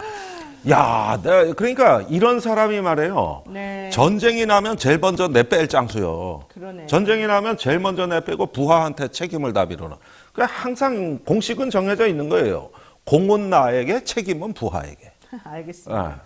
자, 윤석열 대통령 얘기 잠깐 해볼게요. 지금 네덜란드 국빈 방문한다 그러는데 사람들이 궁금한 게 왜 가냐, 첫 번째. 두 번째, 그렇게 해외 순방 많이 하셨는데 그럼 외국에서는 우리나라를 왜 이상하게 보고 있느냐, 이런 얘기입니다. 예컨대 UAE에서 우리나라를 소개하면서 인공개를 게재했었다는 겁니다. 이게 도대체 무슨 말입니까? 게다가 바이든 대통령은 나의 친구 미스터 문 이랬다는 건데. 아유, 그거는 참 주재국들의 참 어떤 그 수준 낮은 외교에다가 또 그 대통령의 문제이라고 생각이 되는데 이번에 네덜란드 방문은 대통령실 발표로는 반도체 동맹을 체결하기 위해서다. 반도체 동맹. 그런데 네덜란드가 그 극자외선 노광 장비라고 하는 그 저 반도체 회로에 아주 미세한 극초단파 이 저 파장이 가장 짧은 빗으로 회로를 새기는 기술이거든요. 이 노광 장비를 ASML이라고 하는 기업이 생산하는 아주 세계적인 독점 공급 업체예요. 우리도 그 노광 장비를 사다가 삼성전자가 아니 웨이퍼에다가 새기는 겁니다. 그 빗을 샥샥 새기면은 그리고 적층을 해서 이제 직접 회로라는 걸 만드는 거 아닙니까? 네. 그래서 이 부분에 대한 어떤 반도체의 원리와 생태계 공급망에 관한 거는 국내에서도 화제가 된 크리스 밀러의 칩워라는 책을 꼭 한번 읽어보시길 제가 강추해 드립니다. 칩워. 반도체 전쟁이란 뜻이에요? 예, 그렇습니다. 크리스 밀러가 썼죠. 아주 명저고 정말 잘 쓴 책입니다. 그러면은 이렇게 해가지고 서로 공급망 협조를 한다. 이거는 이상이 없어요. 이 논리에는. 네. 근데 문제는 뭐냐 하면 이 반도체 동맹, 네덜란드하고 국가 대 국가 관계로서 우리가 서로 반도체 협조를 이미 잘하고 있는 걸 굳이 동맹이라고 해가지고 뭘 맺겠다는 얘기인데 여기서 윤 대통령이 지금 워낙 무식하기 때문에 모르는 게 뭐냐 하면은 네. 그게 뭐냐 하면은 네. 이거는 ASML이 극자외선 노광 장비를 독자적으로 생산하는 게 아니야. 이 제품 하나를 만들기 위해서는 네. 수백 개 미국, 유럽, 아시아, 심지어 중국하고도 협력을 하는 거예요. 그러니까 이 반도체 생태계는 국가 단위로 분할이 되지 않아요. 네. 그렇게 해서 이 공급망의 그 회로도가 이렇게 시각화된 걸 보면은 거의 인체의 신경망하고 비슷해. 그 정도로 복잡해. 그러네요. 그래가지고 네덜란드도 세계 각지하고 협력해서 그 공급망 속에서 이 극자외선 노광 장비를 만드는 거예요. 거기엔 한국도 들어가 있어요.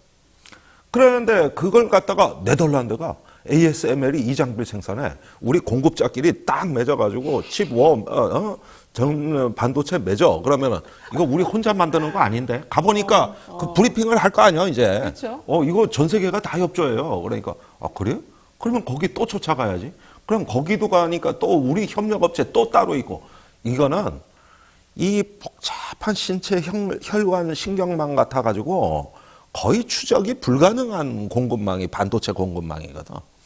그런데 이미 잘 되고 있는 거를. 그걸 왜 하는 거예요? 거기 그러면? 가가지고. 대통령은 왜 그러는 거예요? 아니 그러니까 이제 뭐 부산 엑스포는 날아간 거고 이제 거기 가가지고 저 국빈 방문이니까 국왕을 만나거든. 아이고, 국왕을. 아이고. 이제 또 저 사진 찍고 설레발 치고. 이미 잘 되고요. 또 이재용 삼성전자 회장 따라가고 기업인들 생각만 해도 이제 골치 가서 아픕니다. 또 줄 세우는 건데. 네. 도대체 요즘 기업인들이 들러리 자기 같아요. 직원하고 근무하는 시간보다 대통령하고 근무하는 시간이 더 많을 편이야 이게 지금. 아니 기후위기 세계정상모임 가야 되는데 거기는 안 가지고 참. 하여튼간 거긴 간 적이 없어요. 이해가 안 됩니다. 자 마지막 하나만 여쭤볼게요. 민주당 지금 올드보이들이 지금 한 목소리로 지금 이재명 대표를 공격하고 있는 양상이거든요. 이낙연 전 대표, 김부겸 전 총리, 정세균 전 총리, 손학규 상임고문. 물론 이제 정세균 총리 같은 경우에는 이낙연 전 대표하고 좀 거리를 둡니다만은 어쨌든 이재명 대표 체제 가지고 문제다라는 주장을 계속 하고 있습니다. 이거 좀 어떻게 봐야 되겠습니까? 글쎄요, 최근에 와가지고, 이제 민주당 안팎에서 여러 가지 이런 어떤 분란의 조짐들이 많이 보이고 그러는데, 저는 이거 선거법하고 무관하지 않다고 봅니다. 선거법? 예, 전부 다 지금 웬 신당, 위성정당, 비례정당을 꿈꾸면서 아주 수십 개가 난립을 하고 있는 상황이고, 그렇죠. 이것이 이제 한국 정치의 분열적 요인을 굉장히 심화하고 있거든요. 근데 이럴 때는 과거 이제 2019년 패스트 트랙 이래로 우리가 선거제 개혁에 대한 어떤 정치적 합의가 있었고 또 그걸 통해 가지고 미래 정치로 나가기 위한 어떤 대장정이 있었던 거거든요. 근데 그 본래 흐름은 온데간데가 없고 네. 오늘날 와가지고 유사정당, 비례정당 또는 어떤 떴다방 정당들이 네. 이렇게 되면서 이게 선거법의 약점을 온갖 그 지점을 다 파고들고 있어요. 그리고 야당이 또 통합을 달성하지 못하니까 그 폐해가 이루 말할 수가 없습니다. 이럴 때는 네. 당장 이재명 대표가 원내에 있는 작은 정당하고 대화를 하고 그러면서 무엇이 우리가 정치개혁의 본질인가 이런 부분에 대한 논의의 어떤 플랫폼을 개방적으로 좀 열어주면서 이렇게 좀 모아가야 되는데 자꾸 이런 논의가 비명 대 친명의 구도로 왜곡이 되다 보니까 예. 정치개혁은 온데간데가 없고 분열적인 요인으로만 다 소비가 돼버리는 거예요. 저는 이렇게 되면 내년 총선에 굉장한 먹구름이 끼어졌다고 봅니다. 오히려 지금은 야당이 유리한 판인데도 그 분열로 인한 폐해가 결국은 유권자들에게 등을 돌리게 되는 것이죠. 그래서 저는 뭐 정의당이 선거연합 신당을 제안을 했는데 그럴 때 시민사회단체가 그런 어떤 플랫폼으로 쭉 모여서 통합을 논의하고 그다음에 민주당은 이런 어떤 제4회단체와 어떤 선거연합 내지는 다수파 연합을 만들어가지고 이 보수를 고립시켜 버릴 수 있는 큰 틀의 어떤 연합 전술을 이런 것들을 원래 지도해 나가는 건데 지금 한국 정치에 이런 정치의 큰 판을 짜는 전략과 비전이 없어지니까 결국은 이런 선거 논의가 친명비명 싸움으로 돼가고 있다. 네. 그래서 이게 바로 우리의 리더십의 한계가 아닌가. 그런 점에서 우리가 개혁 세력, 개혁 진보, 그러면서 과거에 탄핵을 달성했던 다수파 연합의 부활을 꿈꾸자. 이런 걸 통해서 풍성한 한국 정치를 국민에게 우리가 봉사하고 되돌려드리자. 좀 이런 식의 어떤 논의 구조가 왜 마련이 안 됩니까? 그러니까요.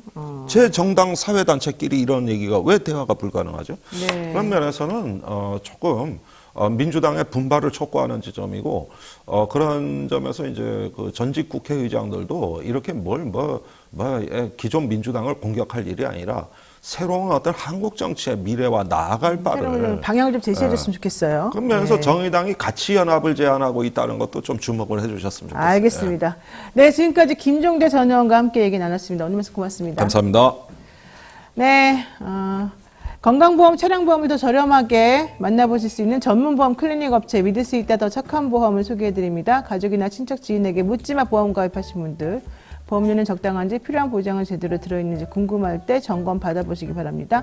예약만 하시면 전국 어디에서든지 무료로 방문 상담도 가능하니까요. 주저하지 마시고 예약하시기 바라고요. 상담 예약은 대표전화 1644-1236, 1644-1236으로 해주시면 됩니다.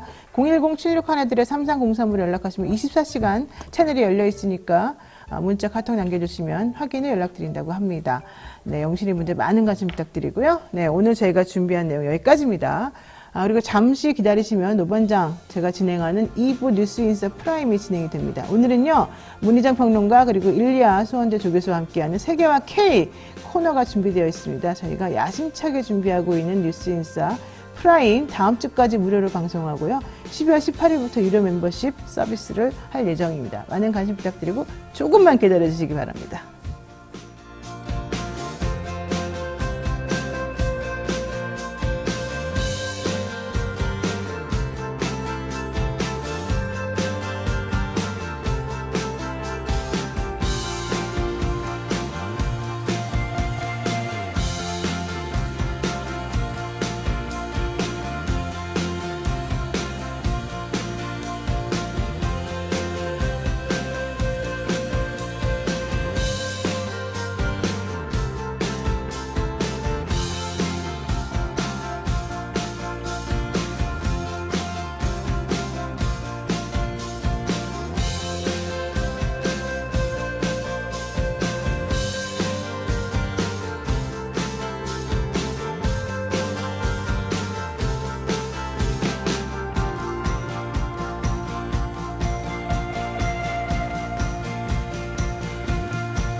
이토마토 전문가와 함께하는 올인원 서비스. 주식 투자 교육, 주식 종목 추천, 주식 투자 방법. 장 시작부터 마감까지 라이브 온 에어, 실시간 생방송. 현명한 투자를 위한 투자 교육과 투자 방법. 이토마토가 여러분과 함께하겠습니다. 네, 한 발 더 들어가는 깊이 있는 대담 뉴스인사이다 프라임이 시작하겠습니다. 뉴스인사이다 프라임은요, 유튜브 멤버십 회원에게만 우선적으로 서비스가 될 예정이고요. 다음 주까지는 소개해드릴 의미에서 무료로 함께 하실 수 있습니다. 많이 입소문해 주시고 SNS 공유해 주시면 좋겠습니다. 자, 오늘 금요일 순서로는요, 세계와 K라고 하는 제목으로 이제 국제적인 정세와 대한민국이 세계 속에서 어떻게 자리매김하에 가고 있는가 알아보는 그런 시간을 한번 가져보고자 합니다. 뭐 국제통으로 유명한 문희정 평론가 그리고 일리아 벨라코프 수원대학교 조교수 두 분 모시겠습니다. 어서 오십시오. 안녕하세요. 네. 문평론가님이야 뭐 다 많이들 아시는데 우리 일리아 교수님 본인 소개를 한번 해주세요. 네, 안녕하십니까. 러시아에서 태어났지만 지금 자연스러운 대한민국 국민으로 살고 있는 일리에. 아, 그러시구나. 러시아 출신이신데 이제 국적을 바꾸신 겁니까? 네, 귀화를 2016년에 했습니다. 16년도에. 그러면은 완전히 러시아로부터 조금 자유로워지셨나요? 그렇죠. 예. 법적으로는 일단 그렇습니다. 법적으로는. 예. 그런데 어떠신가요? 지금 국적을 아예 그냥 딱 대한민국 국민으로 하셔가지고 여기서 지금 생활하신 지가 7, 8년 정도 되는 거잖아요. 저는 21년 됐습니다. 21년? 네. 그러니까 국적을 바꾼 게 2016년이라고 그러셨는데 네.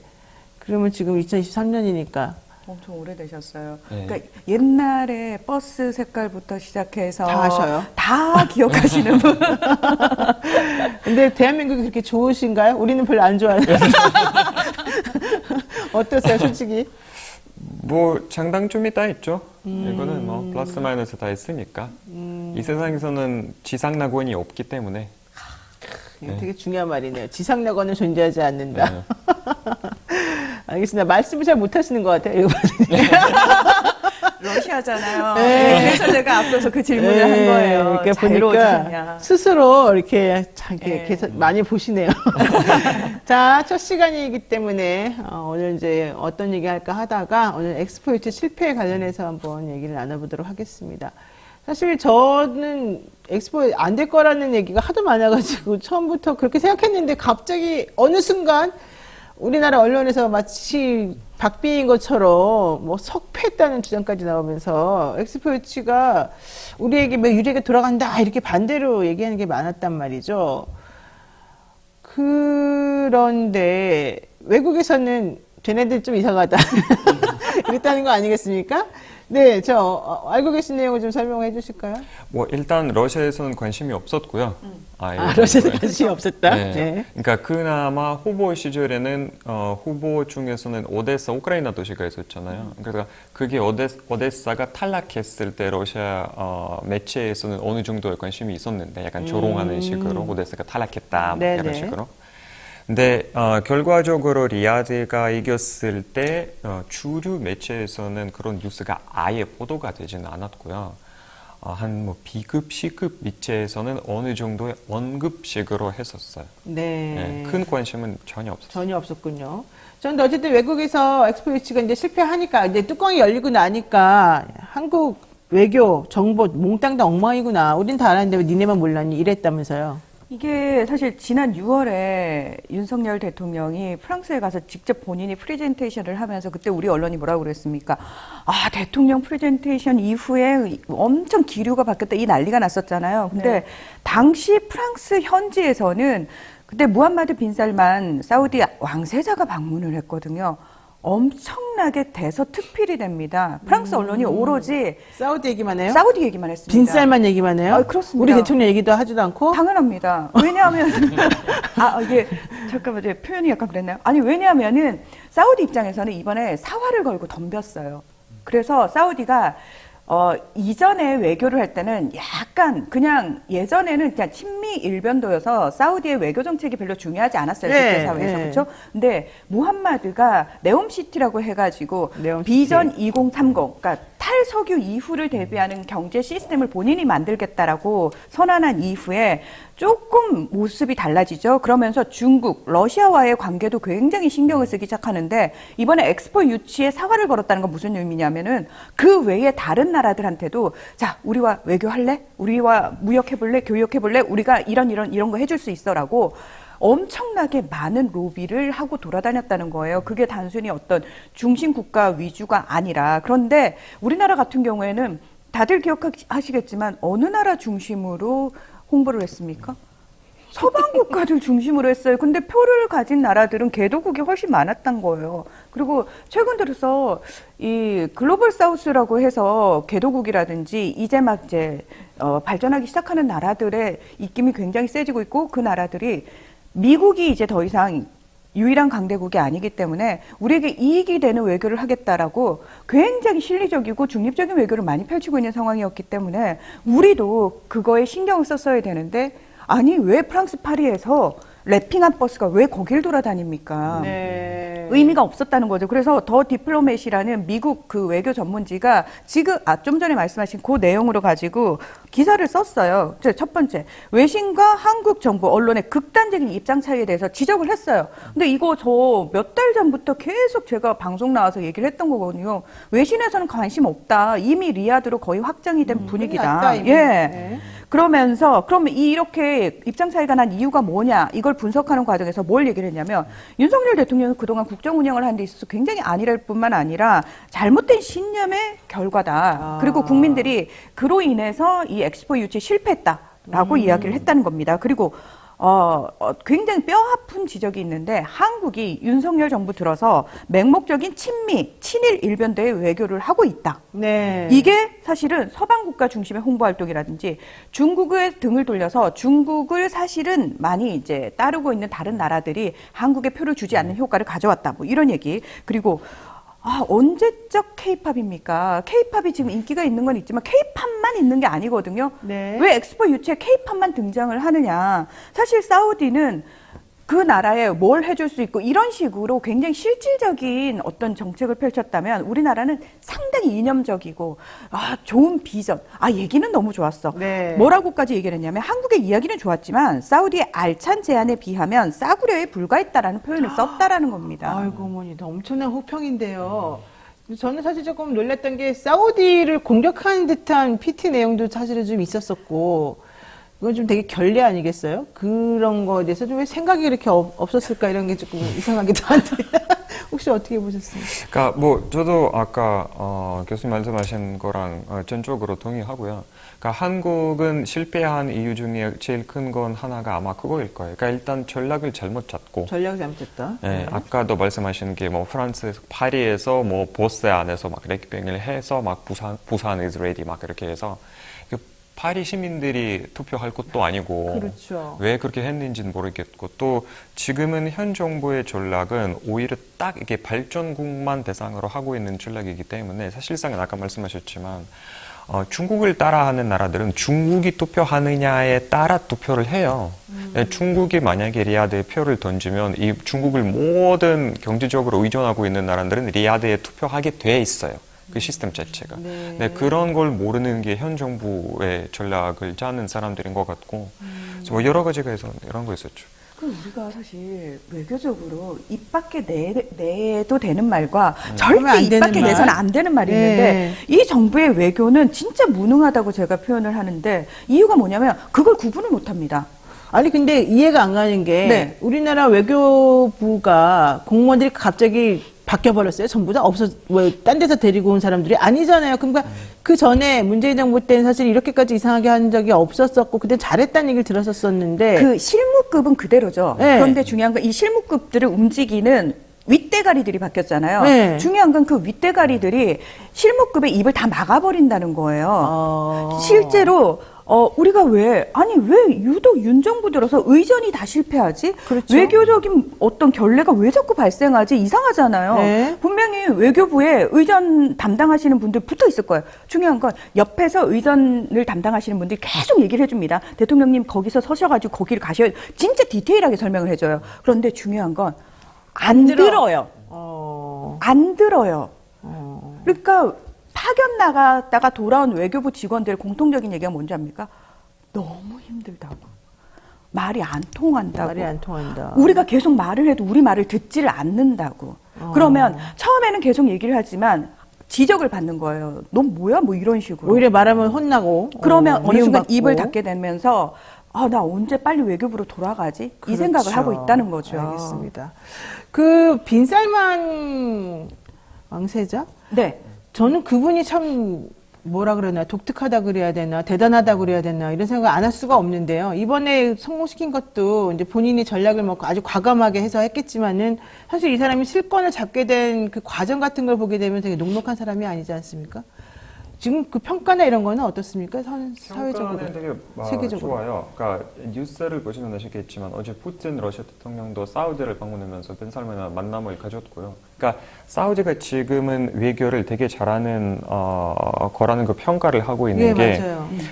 러시아와 우크라이나 갈등에 있어서도 우크라이나에게도 지원을 하고 러시아랑 외교를 계속 동시에 하고 사우디가? 있어요. 네, 사우디가. 그러니까 되게 실리적인 그런 국익을 우선시로 하는 그런 네. 외교를 펼치고 있고 전 세계적으로 이제 유일하게 하마스와 이스라엘, 그러니까 이스라엘 팔레스티나와 갈등에 있어서 유일하게 이 두 책을 화해할 수 있는 책은 지금 사우디밖에 없다는 평가가 거의 대부분 사람들이 동의하고 있는 바예요. 아, 그래요? 네.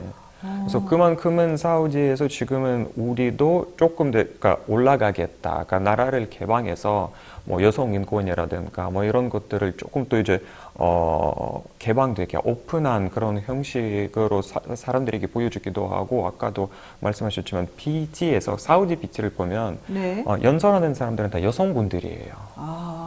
본인들이 약점을 오히려 좀 과감하게 네. 이렇게 보완하는 방식으로 그러니까 했군요. 우리가 보완하고 있다. 30년까지는 우리가 이런 정책이 있고 그때까지는 우리나라는 어떤 나라일 거다라는 딱 비전을 제시를 했거든요. 리야드가. 그래서 그걸로 이제 그것 때문에 네. 이겼다고 평가를 많이 하고 있죠. 그래서 맞습니다. 사우디의 저 캠페인에 대해서 사실 그동안 외신에서 사우디가 달라졌어. 그러니까. 사우디가 굉장히 치밀하게 디테일하게 준비 굉장히 잘했고 더불어서 사우디가 정말 간절하다라는 걸 많이 보여줬어요. 보도를 해줬어요. 아, 그랬군요. 네. 저는 사실 프랑스가 사우디를 이렇게 또 지지하고 그런 걸 보고 깜짝 놀랐었어요. 우리랑 더 친할 거라고 생각했는데 전혀 그게 아니었다는 걸 확인했습니다. 자, 좀 전에 이제 우크라이나 뭐 얘기를 하셔서 그 얘기도 한번 해보겠습니다. 지금 전쟁이 이렇게까지 오래될 줄은 진짜 몰랐는데 여기에 이스라엘하고 하마스 전쟁이 이제 터지면서 이스라엘 그쪽에 관심들이 이제 쏠리니까 지금 조금 주춤하긴 합니다만 우크라이나랑 러시아는 그럼 앞으로 이제 어떻게 전쟁은 어떻게 되는 겁니까? 저는 이제 조만간 끝이 끝나요? 날 거라고 생각을 하는 게 뭐냐면은 어허. 사실 이 전쟁을 끝내는 데 있어서 가장 네. 중요한 결정권을 가진 사람 쪽 세력은 미국과 젤렌스키였던 것 같아요. 그러니까 젤렌스키도 사실은 결정권자는 아니고 미국이 이 전쟁에 있어서 가장 큰 이득을 본 대표적인 나라고. 그렇죠. 자, 미국 입장에서는 지금 원래는 전선을 두 개를 만들지 않는다. 전쟁을 두 개를 동시에 진행하지 않는다는 게 미국의 원칙이었는데 그게 깨졌잖아요. 그런 상황에서 지금 바이든은 내년 대선을 앞두고 트럼프한테도 밀리고 있죠. 있는 상황이거든요. 자, 그런데 지금 이스라엘이 엄청나게 국제사회에서 비난을 받고 있어요. 결국은 너네 전쟁 범죄 저지르는 거 아니야. 거기 다 민간인들 있는 데인데 그거로 인해서 미국이 지원을 하기 때문에 이스라엘이 지금 전쟁을 할 수 있는 거니까 미국의 잘못이야라는 식으로 여론이 형성이 되고 있단 말이에요. 그런 상황에서 우크라이나 전쟁은 이미 미국이 군수산업업체가 역대 최고의 뭐 실적을 올릴 이득을 정도로 얻었어요. 예, 네. 이렇게 잘 끌고 왔는데 이제 이 두 개 중에서 하나를 정리해야 되는 상황이에요. 빨리 정리를 해야지 바이든의 외교적 성과를 깎아먹지 않을 수 있는 상황인데 중요한 거는 지금 이 미국이 전쟁을 이제 끝내려고 하는 시그널이 몇 군데에서 보이거든요. 자, 첫 번째, 지원 거의 안 되고 있습니다. 미국뿐만 아니라 유럽에서도 전쟁 피로감에 아니 우리는 이제 겨울 접어들어가지고 에너지 가격도 비싸고 우리도 이제 힘들어. 라고 미국이 특히나 지금 하원에서 통과가 안 되고 있어요. 네. 그러니까 의회 차원에서 지원안이 통과가 안 되고 있기 때문에 미국이 안 하는데 우리도 좀 힘들어라는 분위기가 나온다는 거예요. 지원이 끊겼다. 두 번째, 젤렌스키와 정치적으로 반대 입장에 있던 사람들이 그동안은 목소리를 못 냈어요. 그런데 지금 목소리를 내고 있다는 거예요. 네. 젤렌스키가 독재를 하고 있다라는 것 자체가 사실은 젤렌스키의 레짐, 체제가 붕괴될 시그널을 보이는구나. 그리고 또 하나, 이제 슬슬 평화협상인데, 이거 될 것 같아 라는 구체적인 얘기들이 나오고 있다라는 겁니다. 네. 이런 것 자체가 분위기 자체를, 이제 전쟁을 끝내는 방향으로 몰고 가고 있구나를 충분히 짐작할 수 있는 부분이고요. 그 젤렌스키의 영부인이 이코노미스트가 진행하는 팟캐스트에 나와가지고 나는 남편이 다음 대선에 출마하지 않았으면 좋겠다. 그리고 그 대통령 임기를 마치면 전쟁이 끝나고 나면 우리 가족이 그냥 휴가를 좀 떠났으면 좋겠다. 이런 얘기를 하는 거예요. 네. 자, 이건 뭐냐면은 엄청나게 이제 내부적으로 정리가 됐구나. 젤렌스키는 물론 지금도 나는 이 전쟁을 끝낼 생각이 없고라는 식으로 얘기를 얘기하지만. 합니다만 아마도 영부인이 그렇게까지 얘기를 했다는 건 결국은 영부인이 설득해서 젤렌스키가 대선 출마를 포기했다라는 방향으로 몰고 가기 위해서 미리 명분을 만들어 놓는 거다. 예, 이런 것들 여러 개 보입니다. 네, 그러니까 지금 뭐 평론가님 얘기는 이제 미국이 지원을 끊고 결국 좀 정리하는 수순으로 들어가는 것 같다라고 하는데 현실적으로 보게 되면 결국 영토를 포기하면서 이제 뭔가 좀 주고받고 정리를 하겠다는 거 아니겠습니까? 구체적으로 그러니까 어떤 뭐 이득이 뭐가 있었었고 이 두 나라 간의 싸움에서 결국은 누가 이긴 거예요? 뭐 어떻게 되는 거예요? 이것도 어떻게 보느냐에 따라 조금 다른 것 같아요. 이거는 네. 시선에 따라 다른 것 같고, 일단은 아까 평론가님이 말씀하시는 건 제가 동의한 게 이 전쟁을 유일하게 끝낼 수 있는 나라는 미국밖에 미국이다. 없어요. 예. 이거는 러시아가 절대 끝나지 않을 거고, 그러니까 푸틴 입장에서 봤을 때는 우크라이나가 두 손 들고 100개를 들지 않은 이상, 그러니까 물러설지는 않을 거예요. 근데 이제 우크라이나가 원래 자기 땅을 포기하고 뭐 나토나 EU에 가입하는 조건은 지금 어느 누구도 공개적으로 말한 적도 없지만 이거는 비공식적으로 돌고 있는 소문이긴 해요. 근데 그게 만약에 그렇게 된다면 네. 이거는 분명한 푸틴의 패배예요. 왜냐하면 처음에 우크라이나를 침략하는 목적 자체가 우크라이나에 나토 가입 막기 위한 였기 때문에 만약에 그렇게 된다면 러시아가 진 거고, 다른 걸로 어떻게 끝났는지 아직은 모르는 상황에서 우리가 예측할 수는 없지만 이것도 승리와 패배의 기준이 뭔지에 따라 누가 이겼는지 누가 패배했는지 말하기가 조금 사람마다 다를 거예요, 제 생각에는. 근데 제가 좀 궁금했던 거는 푸틴이 계속 건강 악화설 같은 게 계속 나오면서 이제 의사결정이나 판단 능력이 조금 문제다라는 얘기가 계속 술술 흘러나왔었지 않습니까? 그 이번에 전쟁을 정리하는 과정인데 혹시라도 그런 뭐 건강 악화설이나 이런 것들이 좀 영향을 좀 미친다고 봐야 돼요? 아니요, 그건 그거는 전혀 아니에요? 음모론이고요. 음모론. 이거는 이걸 간절히 바라고 있는 사람들의 추측일 뿐이에요. 너무 강력하게 얘기하시네. 아니, 저도 100% 동의합니다. 그래요? 예. 이거는 음모론이고요. 네. 이건 절대 그러진 않을 거고요. 그러니까 제 개인적인 생각이지만 아직은 전쟁도 끝나지도 않았고 아직은 정리가 안 된 상황임에도 불구하고 러시아가 친 걸로 저에게는 아주 뚜렷하게 보입니다. 그래요? 러시아가 진 걸로 나와요, 이제? 네. 그러니까 왜냐하면 네. 경제도 지금 엄격하게 하락하고 있고 정치적인 상황, 사회적인 상황, 네. 국민들의 일선 수준, 이런 거, 러시아가 어느 정도의 국제 무대에서는 고립된 상황이라든가 이런 것들은 매우 러시아에서 악화되었고 또 우리가 한국에서는 저출산 얘기를 계속 하는데 러시아도 지금 엄청나게 그게 어마어마한 심각한 문제이기도 하고 지금은 거의 젊은 20대, 30대 남자들은 절반이 죽었고 절반이 이민 갔기 때문에 한 30년 후에는 어마어마한 후폭풍이 있을 거예요. 그래서 이런 면에서 봤을 때는 러시아가 분명히 진 거라고 저는 개인적으로 평가를 하고 있습니다. 그렇군요. 그래서 그런지 러시아 대통령이 우리한테 뭔가 좀 손을 내밀는 듯한 그런 제스처가 제가 조금 인상 깊었는데 지난 4일 모스크바에서 열린 21개국 대사 신임장 제정식에서 우리는 한국에 달려있지만 어쨌든 우리는 너네하고 손을 잡겠다 이런 얘기를 좀 했지 않습니까? 이건 그렇죠. 무슨 뜻입니까 그러면? 지금 말씀하신 내용을 저도 좀 들으면서 정말 공감을 하면서 들었는데 지금 아마도 러시아가 졌지만 러시아 언론이 우리 푸틴이 이겼다라고 너무 멋있게 포장을 해줄 거기 때문에 아무 걱정 안 할 거고요, 내부적으로는. 예. 근데 푸틴 입장에서는 지금 사실 정말 다급했던 것 같아요. 본인이 전용기를 타고 사우디 날아가고 아랍에미리트까지 날아갔어요. 그래서 정상회담을 했고 어제는 또 이란 대통령도 만났거든요. 그러니까 외교적으로는 나 고립 아니야라는 걸 대외적으로 보여줄 필요도 있었고요. 자, 또 하나 내부적으로 지금 뭐가 문제냐면은 그동안 안에 들어와 있던 서방 기업들이 다 나가버렸잖아요. 쫓겨났죠, 뭐 사실은. 그렇죠. 그 자리를 대체한 게 중국 기업이에요. 네. 그러다 보니까 중국하고 러시아 간의 어떤 의존도가 굉장히 심화가 되면서 러시아 사람들 입장에서는 아마 교수님 더 잘 아실 것 같은데 나는 중국 거 말고 나는 한국 거 더 좋은 거 쓰고 싶어 하는 사람들한테는 굉장히 불만적인 상황이란 말이죠. 게다가 러시아하고 중국은 이미 위안화로 거래를 시작을 했어요. 그리고 그 위안화 거래가 상반기 교역의 한 78%를 차지할 정도로 굉장히 높아졌어요. 네. 자, 여기에 이제 더 확장시켜가지고 브릭스까지 위안화 결제하자, 그리고 우리 브릭스끼리 잘해보자라고 하는 이유가 뭐냐면 러시아 입장에서는 유일한 탈출구가 그쪽인데 플러스 한국하고 러시아가 문재인 정부 때 굉장히 관계가 너무 좋았죠, 좋았습니다. 그때 당시에는. 그리고 러시아인들한테 한국 기업은 굉장히 이미지가 좋아요. 우리 기업들이 러시아 내부로 들어가서 엄청나게 노력 많이 했어요. 러시아인들의 마음을 잡기 위해서. 네. 그리고 끝까지 의리 지키면서 안 나가고 버텼던 것도 한국 기업입니다. 그래서 푸틴 입장에서는 중국 의존도가 심화되는 건 또 하나의 위기예요. 위협적인 상황이고 그걸 또 관리해야 되고 서방 국가들하고 지금 당장 관계를 개선할 수 없는 상황에서 그걸 대체할 수 있는 완벽한 나라는 그래도 아직까지는 한국이다? 한국이라는 겁니다. 그래서 우리만 잘하면 되는데요. 우리가 러시아로부터 등을 돌리면 안 되는 거거든요. 우리만 잘하면 되는데.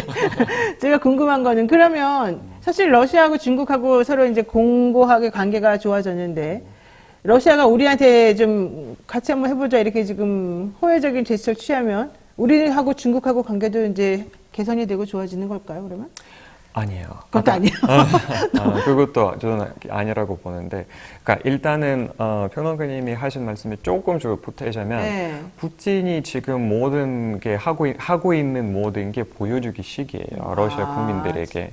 그래서 이렇게 사우디 갔다 오는 것도 그렇고, 뭐 아랍에미레이트 갔다 오는 것도 그렇고, 이란이랑 갔다 오는 것도 그렇고, 그러니까 러시아 내부적으로 우리가 세상을 지금, 그러니까 미국의 그런 패권주의를 깨뜨렸다라는 프로파간다가 엄청 많이 나게 있고, 그걸 증거로 거봐, 우리 안에서는 뭐 지금 맥도날드도 출소했고, 모든 미국 기업들이 출소했고, 유럽 그런 것들이 출소했는데, 근데 그건 실망하지 말자.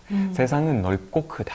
우리는 뭐 중국도 있고 다른 나라들도 있으니 충분히 그 나라들이랑 얘기를 할 수 있다. 이런 식의 프로파간다를 하고 있기 때문에 그 프로파간다의 주 원인이자 주 핵심인 사람은 푸틴이에요. 그래서 푸틴이 직접 다른 나라에 선을 내미는 그런 제스처를 엄청 많이 하고 있어요. 그러니까 이거는 국내용 프로파간다예요. 진정성이 없군요. 우리가 그거는 그러니까 속이면 안 되는 거고, 뭐 물론 지금 현재 정부 입장에서는 그거 어떻게 받아들일지 모르겠지만 원래는 조금 더 이제 전략적으로 생각해 보면 이렇게 쉽게 넘어가면 안 되는 상황이에요. 이거는 정말 지금 익사하고 있는 사람이 마지막 막 이렇게 뭔가의 실을 잡으려고 하는 노력일 뿐이고, 그러니까 뭐 물론 그렇다고 해서 우리가 러시아를 포기하고 아예 그 나라를 잊어버려야 하는 것도 아니고. 근데 어느 정도의 우크라이나와의 갈등이 어떻게 정리를 보고 난 다음에 다시 생각해봐야 하는 상황이라고 저는 개인적으로 평가를 하고 있어요. 이번에 푸틴이 그 사우디나 아랍에미리트를 가면서 전용기를 타고 그 러시아 군 공군기가 호위를 하고 그 영공에 들어갔어요. 이거 뭘 의미하냐면은 원래 푸틴은 지난 3월에 국제형사재판소로부터 기소를 당했어요. 전범이란 말이에요. 그래서 못 움직여요. 그렇죠. 밖으로 나가면. 근데 푸틴은 보란 듯이 돌아다니고 있어요. 수호위에 호의를 받으면서 내가 사우디에 내렸고, 수호위에 호의를 받으면서 내가 이란 아랍에 갔고. 내렸어. 그리고 이란 대통령을 불렀어. 봤지? 다 이 정도야. 이걸 정말 쇼를 제대로 한 거죠. 근데 그것도 되게 웃긴 게 이런 국제재판소에서 나온 영장을 그 효력을 인정하지 않은 나라에만 가고 그렇죠. 있어요. 그건 그렇죠. 그래서 올해 프릭스가 남아공 아프리카 남아공에서는 열렸는데 거기는 안 거기는 갔어요. 못 갔어요. 거기는 인정하고 있기 때문에. 그래도 좀 걱정은 됐나 보네요. 혹시라도 거기 갔다 문제 될까 봐. 두렵죠, 당연히 두렵죠. 그리고 그러군요. 당일치기로 다녀오셨어요. 그러니까 혹시나 몰라서. 혹시나 모르기 때문에. 어떻게 될지 모르니까. 네. 자, 이스라엘하고 하마스 전쟁 얘기도 간단히 해보겠습니다. 이게 장기전으로 갈까요? 지금 휴전하는 거, 뭐 포로 교환하는 문제 이거 가지고 계속해서 시끄러운데 어떻게 되겠습니까? 교수님 어떻게 보세요? 저는 사실 그러니까 저는 네. 그 지역 전문가가 아니지만 제 네. 생각에는 오래 갈지 못할 것 같습니다. 아, 전쟁 자체가 오래 못 간다. 그러니까 왜요? 역사를 보면 이스라엘과 팔레스타인 갈등이 이건 첫 번째 갈등도 아니고 여러 번 있었고 그렇죠. 역사가 워낙 경력이 있어서 이것도 좀 크게 터져서 터진 거지 사실상은 길게 갈 필요도 없고 뭔가 그렇게 할 의지도 없어요. 양쪽 다. 그래서 저는 곧 종료가 되지 않을까 곧 싶습니다. 종료된다. 근데 사실 이 전쟁을 끌고 가는 건 이스라엘 네타냐후 연립정부잖아요. 그들의 네. 어떤 내부 정치적 필요에 의해서 내부적으로 워낙 반정부 시위도 크게 일어났었고 네타냐후 자체가 본인이 개인 재판을 받고 있는 상황에서 총리직에서 쫓겨난 바로 철컹철컹이거든요. 누구를 떠올렸어요, 순간. 예. 그 자리에서 내려오는 순간, 걸릴 게 너무 많은 사람이기 때문에 어떻게든 극우 정당까지 끌어들여서 연립정부 만들어서 본인이 총리 자리 유지하고 있는 상황에서 왜 그 안보적 위기를 촉발시켜서 정권을 연장하는 건 우리가 어디서 많이 본 행태 아니겠습니까? 그걸 지금 하고 있는 건데, 지금 내부적으로 이 전쟁을 하고 있는 상황에서도 이스라엘 내부적으로는 네타냐후에 반대하는 시위가 계속 크게 벌어지고 있다는 거예요. 왜? 사람들 입장에서는 말씀하신 것처럼 이 전쟁이 길게 갈 전쟁이 아니에요. 그리고 네타냐후는 계속 하마스 괴멸을 얘기하는데 하마스는 괴멸될 괴멸되지 수가 않는다. 않습니다. 네. 그래서 그냥 제가 봤을 때는 이스라엘 입장에서 그래도 명분을 본인들이 챙기려면은 하마스의 1인자라고 하는 사람이 있어요. 지금 남부 지역 칸유니스 지역을 계속 폭격하는 이유가 뭐냐면 우리가 그 지도자 집을 포위했어. 그리고 우리가 하마스 지도부를 반 이상을 죽였어. 뭐 이런 얘기를 한단 말이죠. 이건 선전전이거든요. 우리가 이기고 있고 결국 우리가 이 사람을 죽임으로 인해서 우리가 승리를 한 거야라는 걸 만들어내고 싶어 하는 거예요. 그러나 그 1인자가 죽으면 다시 또 다른 1인자가 등장하겠죠. 네. 지금 하마스 대원들을 다 죽인다고 해도 팔레스타인 그 가자 지구에 고통받던 주민들 중 누군가는 또 하마스 대원이 될 겁니다. 저는 참 잔인하다는 생각을 많이 했는데 이스라엘이 이렇게까지 잔인한데 원래 잔인했죠. 잔인한데 예. 이 와중에 예루살렘에서 또다시 유대인 정착촌 건설하겠다고 얘기를 하고 있거든요. 그건 뭐냐면은 뭐 땅이 노는 땅이 있어서 거기다 유대인들 정착촌 만들려고의 차원이 아니에요. 팔레스타인 주민들이 멀쩡히 살고 있는 집에 가가지고 그러니까. 개고장 날려요. 뺏어가지고. 언제까지 빼? 이런 식으로. 네. 예, 그리고 그때까지 안 빼면 그냥 불도저로 밀고 들어가는 아니 거거든요. 그래서 사실은 이제 미국이 계속해서 일방적으로 이스라엘 편을 그동안 너무 많이 들어왔지만 그래서 좀 이해가 안 되는 부분이 많았는데 이번에도 물론 그렇게 하고 있고 또 그게 전체적인 기조이긴 합니다만은 이제 미국에서도 지식인 중심으로 그거 아니다 이제 이렇게 좀 나서고 있잖아요. 이런 것들을 보게 되면은 좀 뭔가 압박은 조금 받을 것 같기는 합니다. 공식적인 압박을 하는 건 별 의미가 없다고 생각하기 때문에 그리고 공식적으로 이스라엘을 네. 비난하고 비판하는 건 미국이 굉장히 피합니다. 왜냐하면 이거는 별로 실질적인 목적 달성에 도움이 되지 않는다고 생각하기 때문에 근데 물밑에서는 엄청나게 압박을 하고 있을 게 뻔하고요. 네. 지식인들 중심으로 말씀하셨는데 사실은 진보적 또는 유대인 자본가들이 제일 두려워하는 건 뭐냐면 국제사회가 유대인에 대해서 배타적이 등을 되는 돌리는 거죠. 네. 예, 그거는 막아야 되기 때문에 어느 선까지는 아마 못하게 할 겁니다. 어쨌든 어제 오전에는 그래서 하마스 수장 체포 임박 이런 소식도 있었었고 외신에서는 그래도 어쨌든 아직까지는 이스라엘 중심으로 우호적으로 지금 말은 하고는 있긴 합니다만은 향후 이제 앞으로 어떻게 좀 전개가 될까요? 이 그림 자체가 좀 바뀔 수도 있을까요? 제 생각에는 계속 그러지 않을까요? 앞으로도. 그러니까 아까도 말씀하셨지만 하마스가 지금은 1인자를 죽였다고 해서 하마스가 사라진 것도 아니고. 그렇죠. 그러니까 계속 하마스는 나오겠죠. 그렇죠. 네. 그러니까 테러리스트 조직의 목적 자체가 이스라엘을 파멸시키는 거기 때문에 항상 있을 거고 이스라엘이 있는 한 그렇죠. 항상 그런 조직 테러리스트가 있을 거고 그런 전쟁이 계속 앞으로도 계속 발발될 거라는 평가를 하고 있습니다. 그러니까 이스라엘은 가자 지구라는 곳을 사람이 살지 않는 곳, 살 수 없는 곳으로 만들어 버리면 될 거라고 생각을 하는 거예요. 이스라엘 지금 영토 안에서 본인들이 주장하는 그 영토 안에서 팔레스타인 주민들을 다 쫓아내 버리면 우리는 안전해질 거야라고 생각을 하는데 그것 자체가 불가능하다는 거죠. 그렇죠. 그래서 가자 지구를 계속 폭격을 하는 걸 도미사이드라는 표현을 써요. 이건 뭐냐면은 아예 다시는 사람들이 살 수 없게 인프라부터 시작해서 모든 주택을 다 파괴시켜 버린다는 거죠. 그래서 그걸 꿈꾸고 있지만 그렇게 되면 거기 살던 사람들 어딘가로 가야 되는데 그렇다면 갈 데가 없어요. 네. 주변 지역에서도 받아줄 수 없습니다. 저는 지하 터널 하마스 그 터널 바닷물 붓는다는 그 생각 자체를 제가 보고 깜짝 놀랐는데 충격적이죠. 미국에서도 반대하는데도 네. 불구하고 그쪽 사람들이 우리는 그거 신경 안 써. 이렇게 나가는 걸 보고 이거 더 이상 안 된다. 이런 생각 솔직히 좀 했습니다. 그래서 어쨌든 국제사회에서도 더 이상, 너무 지나치게 치우쳐가지고 계속해서 이 문제를 야기시키는 이런 거를 좀 지양했으면 좋겠다는 게 개인적인 생각이고요. 오늘은 여기까지 두 분 말씀드려야 될 것 같습니다. 지금까지 일리아 교수님 그리고 문희정 평론가 말씀 잘 들었습니다. 고맙습니다. 네, 고맙습니다. 감사합니다. 네, 오늘 저희가 준비하는 여기까지인데요. 뉴스인사이다 프라임 무료 시청 기간이 얼마 남지 않았습니다. SNS 홍보 많이 해주시고 댓글도 많이 달아주시면 감사드리겠고요. 그럼 다음 주 월요일에 다시 찾아뵙겠습니다. 주말 잘 보내시고 건강하십시오. 고맙습니다.